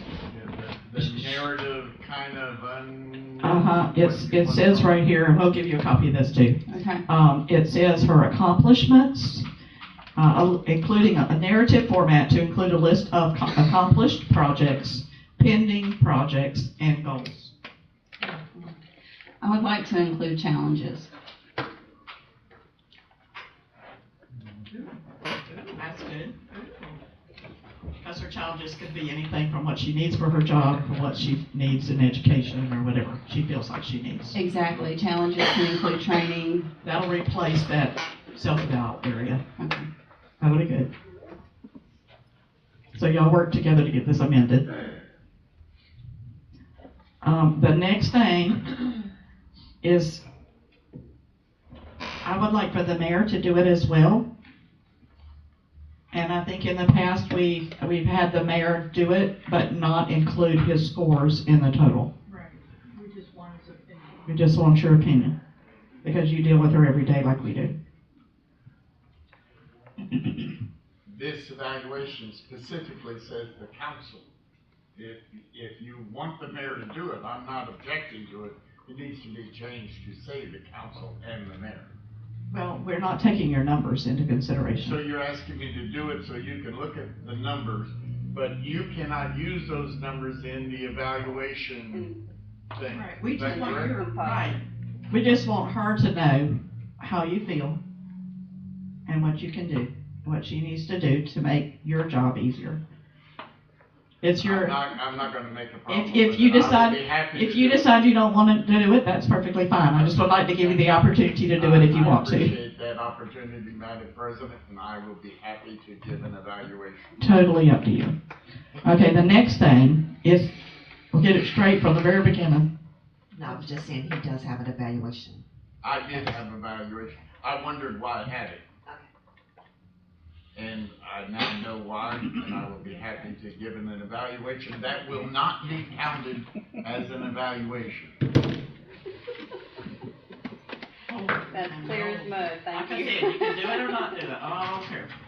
Because it does say, as you said, as you pointed out, that the scores that count are the council's.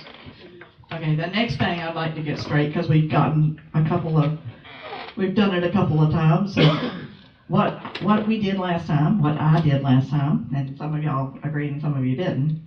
So we're gonna get it straight before we start. What we did before is if we came up with let's say we came up with a 3.5, or we came up with a 4.3 out of 5. What I considered that was the amount of the increase in raise that we give her. That's not always the case. In my book, that's the easiest way to do it. But let's get it straight right now as to whether the score will be the cumulative score at the total at the bottom of all of them added together will be the amount of her raise. Because that's another purpose of this, not only to evaluate her and help her understand what we need and what she's given us and how we appreciate her, but also we owe her a raise back in October. We're just behind. So we're going to have to pay her a retroactive back to October. But we've got to figure out if that 3.5, let me finish my sentence. Yes, ma'am. If the 3.5 is a 3.5 raise, or if the 4.2 is a 4.2 raise, or whether you want to get a score and then just figure out later what to give her. So y'all tell me. Yeah. I can. Yes, sir. It's up to you. I mean, I'm not voting on this. I don't have an evaluation to give, so I have no dog in this fight, okay? Here's my question to you, for you to consider. What if her evaluation comes lower? You're gonna reduce her pay? When you start tying the pay raise There's never to a the negative. performance. There's never a negative number. It may be a 2.5, that's a 2.5 raise. What if you're not satisfied with her? Of course there can be a negative number. I don't. According to these things that you gave. There's nothing lower than a 0. Nothing lower than a 0. Which is not a negative number. So if your evaluations came back unsatisfactory on all terms with this clerk, that wouldn't be a negative number? And so you would give her It would be a no 0. raise? It would be a 0, and then she get. No raise. Right, but you wouldn't take it. But she wouldn't take a loss. Right. Right. I think it's a mistake for you, and again, I have no in this. I think it's a mistake for you to try to tie an evaluation to a raise. Take the two independently. You want to give her a raise, look at her merits on the raise. The evaluation is, as I have always considered it, the whole point of the evaluation of the city manager and the city clerk is for the council to be able to form a relationship with them and to tell them what you think they need to improve on, how do you think that they're doing their job, and to get that communication open so that they know how the council is feeling and they can make the adjustment. When you start tying that to their salary, I think you're making a mistake. Take the salary separate. By all means, I think they both are doing a fine job and they both should deserve a raise. I caution you, when you start, it will change the way you approach the evaluation when you're looking at the evaluation as a form of deciding a raise or not. That's my opinion, and I yield the floor, and I'll say nothing else. I don't know how many employers you've had, but the last 3 I've had did it that way. That's why I'm used to it that way. When you get an evaluation, you rank from 0 to 5, and whatever your cumulative number is at the bottom of the form is the amount of the raise that you get. I'm not going to get into comparing how many employers we've had, Madam President. Is there a percent that Yes. we have to work within on the raise? Well, it wouldn't be no more than 5%. If it's 1 to 5, it would be anything from 0 to 5%. And I think that's very acceptable. And now, if we decided to give more than 5%, we could certainly do that. But this form ties at 0 to 5%. Can we ask our If you don't want to do it that, we don't have to. But if we don't do it that way, tell me how you want to do it. Can we ask our HR director? Of course we can. I've been on the job for 2 days. I hate to do it. She's busily looking it up on Google. She may have a recommendation at the next meeting.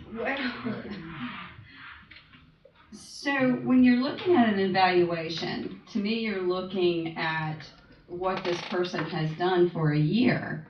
And so an evaluation, when you tie it to their salary, it's based on merit. Right. Did they, merit that increase? And so that's what the score is for. That's what you're using that score for, to determine that merit based on their ability, their, if they've furthered to their education, if they've, stepped up to the plate, if they've gone further. You're basing that on merit. And so it's a merit increase. based on that score. That's the way I look at it too. And like I said, the last 2 employers I've had, that's the way they did it. So that's the way I'm used to doing it. If you have another method, I'd be glad to. Well, that's the way we've been doing it since I've been on. That's the way we've been doing it So my since I've been on the question council. would be to the mayor, how would you propose, why would you, or let me back up. Why would you separate the two? In a previous council meeting, we had a counselor who did the evaluation based upon what they felt, and then they found out that the evaluation was tied to the raise and actually asked to redo their evaluation. That's why I'm saying it up front before we even look at the paper. In my view, contrary to the president, is that if you're tying an evaluation to an increasing pay, then you will tend to be less honest about the actual evaluation, because your sub train of thought is whatever I'm doing is for the money instead of for the honest evaluation of the person. That is the reason that I think it's a bad. That's not what I do. I only have one That's not what the question. president does, but you asked me my opinion, and that's all I'm doing. Well, here's the one thing, 1 through 5 means 1 being the worst you can possibly get, and a 5 being absolute best you can possibly get. But if you score a 1 across the board, that's not very good. No. And that should not qualify as a raise. So at some point there has to be a line in the middle. To me, it shouldn't be equal percentage for raise, because at some point 0 is not an option, 1 is an option, and it can't be a positive number if all numbers equal 1. That's probably a low likelihood that that's going to happen. I think you're doing an outstanding job, by the way. So I do think it's tough to say point for point, because if you do equal a 1, then I don't know that you qualify for a 1% raise. You might qualify for being fired. You know what I mean? That's just, so I think it's tough to say percent, because then at what number do you stop? At 3? If you average 3, okay, so we're going to give it 3%. Then if you average 2, all of a sudden, you didn't do very well. Are we still going to give you a 2% raise for not doing very well? I don't know where the number in the middle is. That's just. That almost sounds like you agree with me. I actually agree with what he said, and we may want to say if it's less than a certain number, we don't get anything. I'm okay with qualifying if it's less than 2.0, that no, there's no raise, because that is unsatisfactory performance. The 3 is the satisfactory. 2 is improvement needed. Right. The 3 is satisfactory. It meets. Yeah, you're working for 4s and 5s. But I also see your side of it as well. Percentages, it makes it a lot easier. But I hear this from you every year. Go ahead, Ben. Yes, ma'am. And Latricia, please do not take this personally. So what I would like to bring to the council's Is attention. your mic on? I believe it is. It is, I hear you. Could you get closer to it? Would you like me to speak louder, Mr. Mayor? Yes, I would, thank you. Okay. So what I would like to bring to the council for consideration would be the compounding of a 5% raise over the course of, let's say, 5 years. Then a 5% raise, on 1 year, and then a 5% raise on that raised salary each time is going to become an exponential number over the course of a 5 to 10 year period. And we may not necessarily have that in the budget. Just for consideration. Well, at the company I work for, and the company I work for, it's a 3%. I mean, the company I work for is a 3% raise. If you hit your numbers, if you do everything you're supposed to do, I mean, it's a 3%. I don't know what the standard is across the board, but the truth is, if you choose to make a 3% be the high number, you have to do it for everybody. 3% has to be 3% across the board. These two are totally separate than every other. I know, I'm just talking about even when we do budgets and everything at the end of the year, when we start discussing raises, if you're gonna say a 3% is a max raise. If you're doing a merit, which we haven't done in 5 or 6 years. We do raises based on how much money we got. We don't. We do it based on what they need to make to keep the job. Right, For but, us to but keep the employee. going, following up on what Benton said, I mean, he's exactly right. And that's why, yeah, thinking fast. Anyway, that's. I always hate these evaluations. I tell you all that when I open my mouth. Mr. Fuller, get you on the helpful microphone. We do this every year. What Benton said is correct, except that that's what you do with everyone. That's right. And so compounding does, all That's raises called are inflation. compounded. And so that doesn't necessarily mathematically make sense to restrain someone from that opportunity. However, you are constraining them by saying, what if they did an absolutely outstanding job and at some point you want to raise them above that point? But the highest they can go is 5, and yet they're not, chances are they're never going to make 5. And so somehow tying it there, tying it to an evaluation makes it difficult. And I know that with the university, we were never tied to those numbers. And I don't think, well, of course, we talk in university. But Usually they had a merit and it was a set amount that you couldn't go over. Right. Yeah. And it is in no way necessarily tied to that magic number that's there. And I've actually worked in 3 organizations. I could keep a job every now and then, but in each of those jobs, they were never tied to the number. That number was separate, kind of like the mayor said, not that I want to agree with him.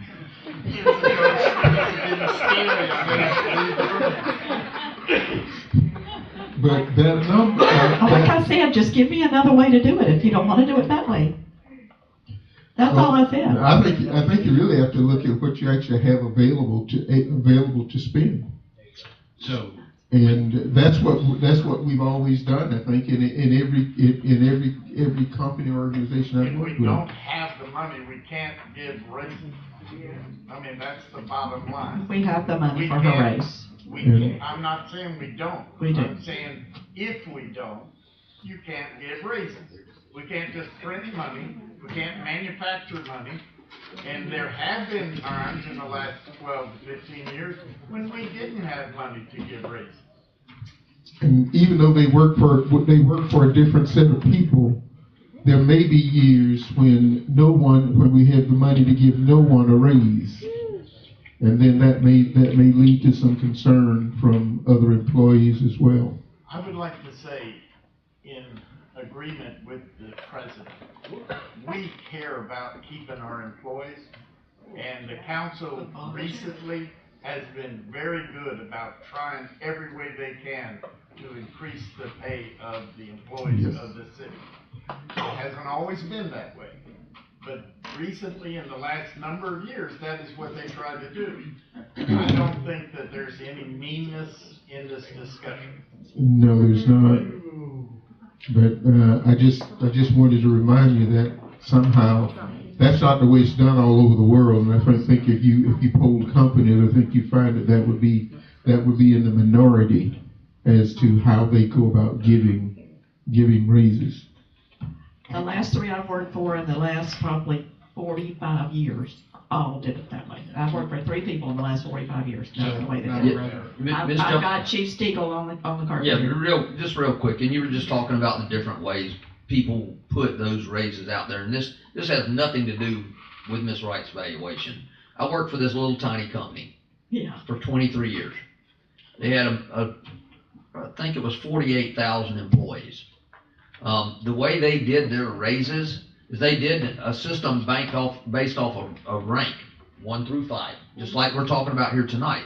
But the difference of what they did and what we're talking about here, was the highest percentage you could get was a 3. Well, that's because that's what they said is their allowable. You know, so That's what Mr. Bullock's saying. yeah, so if you had perfect scores of 5 across the board, the highest you could get was a 3. I'm not saying that's the right way to do it. I'm not saying that's the way y'all want to do it. I'm just telling you that was an option that that's what they did. When you don't have the money available, that's what you have to do. So, with my experience working for the county, for several counties, our evaluations, sometimes we had the money, sometimes we didn't. It's based on tax revenue. So they had a 0, 1, and the highest you could get was a 2%. But they also incorporated a COLA, which was the cost of living, 2%. It wasn't always guaranteed. It wasn't always, the money was not always there. In the years that they could not give those raises, you still got your evaluations, and if it was in place and you could get that maximum of a 2, then you got it. But you were also informed that it wasn't in the budget, we did not have it, but you were still getting your evaluation every year. But 0 was the lowest. If you had 3, if you were at a 3, you got 1%. Above 3 was the 2%. So it was 0, 1, and 2, and that was the max. But they also had, like I say, the 2% COLA that, could possibly work, if it was in the budget, could be hit as well. You could get the 3% and the 2%. Depending on the budget. But most of the time, most of the time it was either one or the other. And I don't have any objections to any of these things I was asked, and my opinion is that it shouldn't be tied to an evaluation, because I would like to see an honest evaluation, and I question if you're talking about a raise, you have a different standard. You're gonna get an honest evaluation from me either way. Of course I am. Mr. Bullock has a suggestion here. I was gonna say 5 equals 5, which is, it's hard to get a perfect 5. 4 equals 3. 3 equals 2. 2 equals 1. 1 equals 0.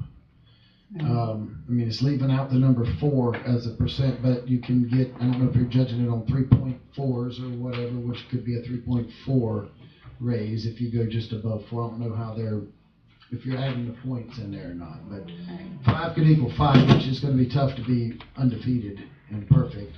So 4 equals 3. 3 equals 2. That's going to be pretty much guaranteed. The 2 to the 3 to the 5 range. And I have something to say. For the last 2 years, whenever it comes to the clerk's evaluation and raise, it's always an issue. I watched last year other employees get a raise and nothing was said. But when it comes to the clerks, there's always an issue. And that's what I just observed. I just wanted to say that. And I think that you should, and you stated before that you should get, for your training and stuff, that you need to be getting your dollar raises the same as everyone else gets a dollar raise each time you complete a course. I think it needs to be turned in no different than any other city employee. Not an individual course, but a whole training. Or that's what I'm talking about. Yeah. Yes, sir, Mr. Ballard. So one thing I like to point out is we don't know what the budget will be next year. However, this is Ms. Wright's raise from last year, when everybody else got a pay raise. And it could, all likelihood, be when we get our numbers for next year, go through our workshop, there may not be any raises for anybody next year. Then I would say in October, when you do her evaluation, there's no money to give a raise to anybody.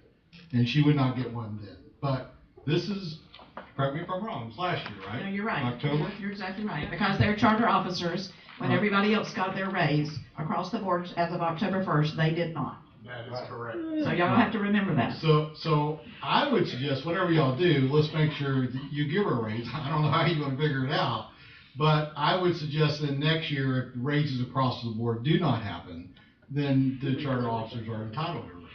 Neither. So now she may not agree with that.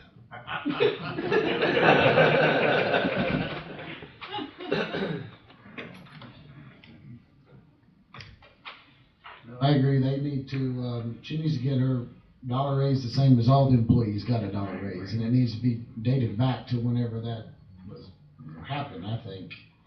And then, like I said, for certificates, She deserves the same privilege. She's gotta take classes, ongoing courses all the time. That's the benefit that the city needs, and you should be rewarded for that. I agree. Right, so how do y'all feel about leaving out the 4? I like leaving out the 4. And let it go up to 3.9 if we have to. Right, with the points. All right, so everybody, are we gonna agree with that? We're gonna put that on the record? I like that. Everybody understand that? Chris, do you agree with that, Miss HR person?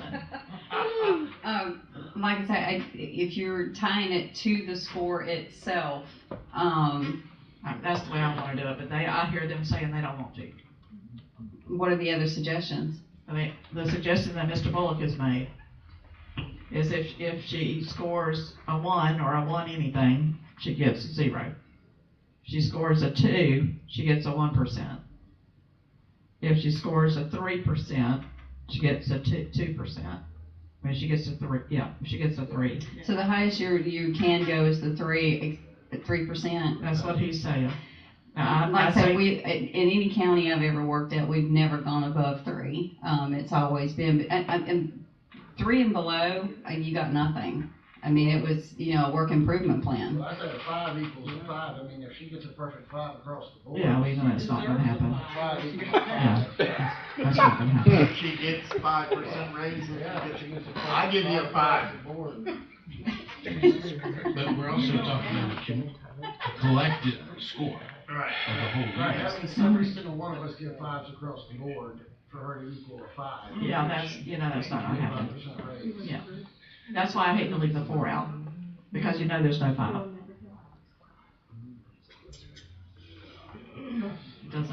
But again, like I say, it's budget, based too. You have to look at the budget of what's in the budget as well. We have the money. No. I'll just say we have the money. We'll always And everybody else has already gotten their raise as of October 1st. Now it's her turn. I definitely agree with Mr. Bullock that she's, not getting her dollar for each time that she has taken courses, just like everybody else. That definitely needs to be Well, accounted for. there's a difference in a certification and completing a course. Okay. And that's what I need to explain to him too. Oh, gotcha. Like sometimes there's a series of classes that you have to take. There may be 15 classes in order to get the certification. Once she gets that certification, that's when she needs the dollar. Gotcha. Okay. And I don't know quite where I know you've got 3 or 4 ongoing. 2 or 3 at least. And when you get there, I just. Leave it alone and do what we do. I'm good. No matter. You're not good. You I'm just ready to go ran home. and I'm raved. good. Ran and raved about it. Mr. Boyd, you have anything else to add? If you do, let's hear it clear. You've imposed a ceiling, and there have been employees in this county that have gone above that ceiling already, and so why wouldn't the 2 charter officers have the opportunity to go above that ceiling? I agree. Keep it. That's why I don't like the 4 not being there. Or the 5? Well, the 5 is there. The 5 is there, but it's almost impossible to hit. But there are employees that have gotten above a 5. Absolutely. So why even have a ceiling? But what we did was we did it based on, help me with the right word, comparative cost to other cities for the job across. And if we did the same with her, we'd over thousands of dollars. Yes. And we do owe her thousands of dollars. She's been an excellent clerk. So the question I had, if we're gonna do this with her, is it gonna be across the board with them? No, because they're different. They're different. They're charter officers. Nope, they're, of course, Kirsten and her group are also charter officers, but they have a contract. The others are charter officers and are not included with the rest of the employees in a budget. And it's because they're charter officers. Okay. But do we do this with other employees on their evaluations? We don't currently. That's one of the things we've charged Crystal with, to come up with an evaluation that's job performance based. As long as you have, We don't have that at the moment. as long as you have numbers on the page, people are gonna use them. Yes. And you can say, well, that's not right. Well, how is it not right? Is that what you say? That's what I say. It's your opinion and my There we opinion. go again. That's right. That's why I say the number cumulative is the only way I can think of to do it. I think we know who does the good jobs. Right. And who doesn't. That's right. And we don't have to make an issue of it by playing number games. That's right. Right. Now, you're gonna get my honest about it no matter what. Right. And I don't think about the raise or the lack of raise when I'm given the number. The number, because when I give a number, if you read it, it tells you if you put a score lower than 3, you need to say why you put a lower number. If you put a 2 or a 1 on there, you need to say why you put a 1 or a 2 on there. If you give a 4 or a 5, you need to say why you gave a better those score. comments go in there. And the comments go in the summary. They're part of the summary. They're not attributed to anyone. They're cumulative comments, and they go in their folder, their personnel folder. It's what you do, and you don't do it because of the raise. It's just the best way I know to choose what to give them, without going out and doing the comparison study and knowing I need to give her $10,000. I mean, I say just leave it how it's always been and do it with the percentages. I agree. Follow where it Leave it falls. alone. That's the way it's gonna be. Leave it Yeah, alone. leave it alone. I give up. Let's leave it alone. Good. Leave it alone. Okay. Motion. Not a motion. I have to ask if there's any other public participation at this time. Brilliant math concept. Yes, ma'am. Yes, if you will state your name again. Veronica Harmon Gunn. I want to know, has there been a final decision on the middle school being utilized as a drug treatment facility? We should probably tell somebody that, huh? Terry, would you like to? Yes, ma'am, there has been a decision. Yes, ma'am, the participants requested the annexation have withdrawn their request. So, Okay, they're taking it away. ma'am? So- Yeah, we're not taking it away, they've Oh, requested good, that good. withdraw. That's why I'm here. They got the point. And thank you for being here for that. Yeah, and let me tell you, and I meant to bring this up, I actually have it written down here, I don't know if they're gonna give me time to say it. I'll wait till it gets there. Thank you so much. That's all Yes, I ma'am, want. thank you. All right, any other public participation? All right, I'll ask for announcements from this council group. I got a couple. Yes, sir. First of all, I want to thank the city for helping out on that fundraiser cookout that we did for the baseball program. That meant a lot. Everybody was happy to see y'all there, even though y'all won the prizes. I think y'all might have cheated a little, but later. That one right there, I know was involved, so I know there was cheating. We took but second prize in appetizers, by the I way. do appreciate the turnout that we got from the city, from the help. It was great. We had fun. Thank y'all very much for that. And also, you know, the Domino's Pizza for donating all that. I want to do a public thank you to them. You know, it's very nice of them to donate them kids having pizzas for Student of the Lives. That's what I got. Okay, can you, and I'll look at you and say it, 'cause it's the only time I can talk to you. Can you give me a golf cart ordinance update? Or tell me when it's gonna be on the agenda, because they're after me. Yes. So I'll turn it over to the attorney. The ordinance was sent to us by Wright Pierce, and I myself have reviewed it. I do want Scott in our office to review it as well, and that is all that we are waiting for. I have a couple of comments. Scott is a very busy man. Getting things in front of him is challenging sometimes, but we do have a meeting scheduled this week for us to go over it. Okay, I could say our residents are I do getting want to say very, they are they're antsy about it, they want ready to it. drive I a golf imagine. cart Want it as now. quick as They're gonna possible. do it without the ordinance. They're going to be doing it without, that's I right. would love to see this on our next I agenda on our next. pretty much have promised them that if you didn't put it there, I was going to. Yeah. It will be there. Okay, So then I'm we gonna need- start putting the word out. Pinky and promise. That would be there. wonderful. Okay, thank you. Okay, the only other thing I have in regard to the Oak Tree Addiction Clinic, I just want to say publicly that City Manager Brevard and I got extreme criticism from the people that came and did that presentation. They thought that we were very biased and that we did not conduct a proper meeting. Because we let the public speak.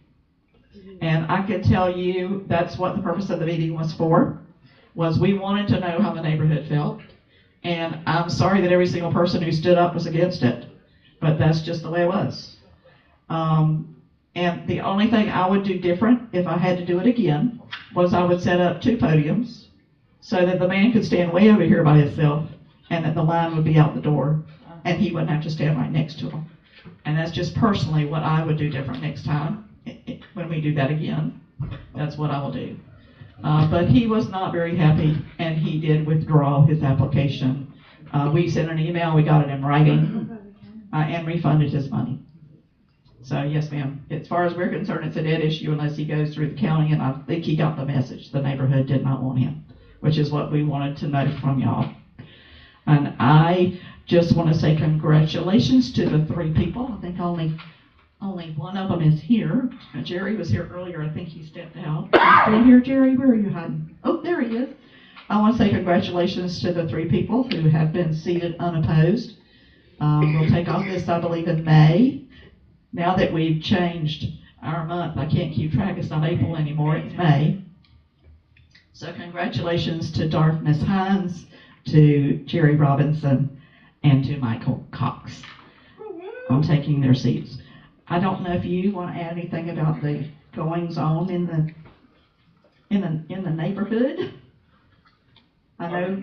No, I definitely do not want to add anything about the goings on in the neighborhood. That is all under investigation. Okay, well, I'm just going to say I'm going to pray for the neighborhood and pray for Williston. And I'm going to pray for all of Williston and our police officers that are trying to keep the peace. And I know they've been doing that tonight. I know y'all's been seeing a lot of running around because there were issues even tonight.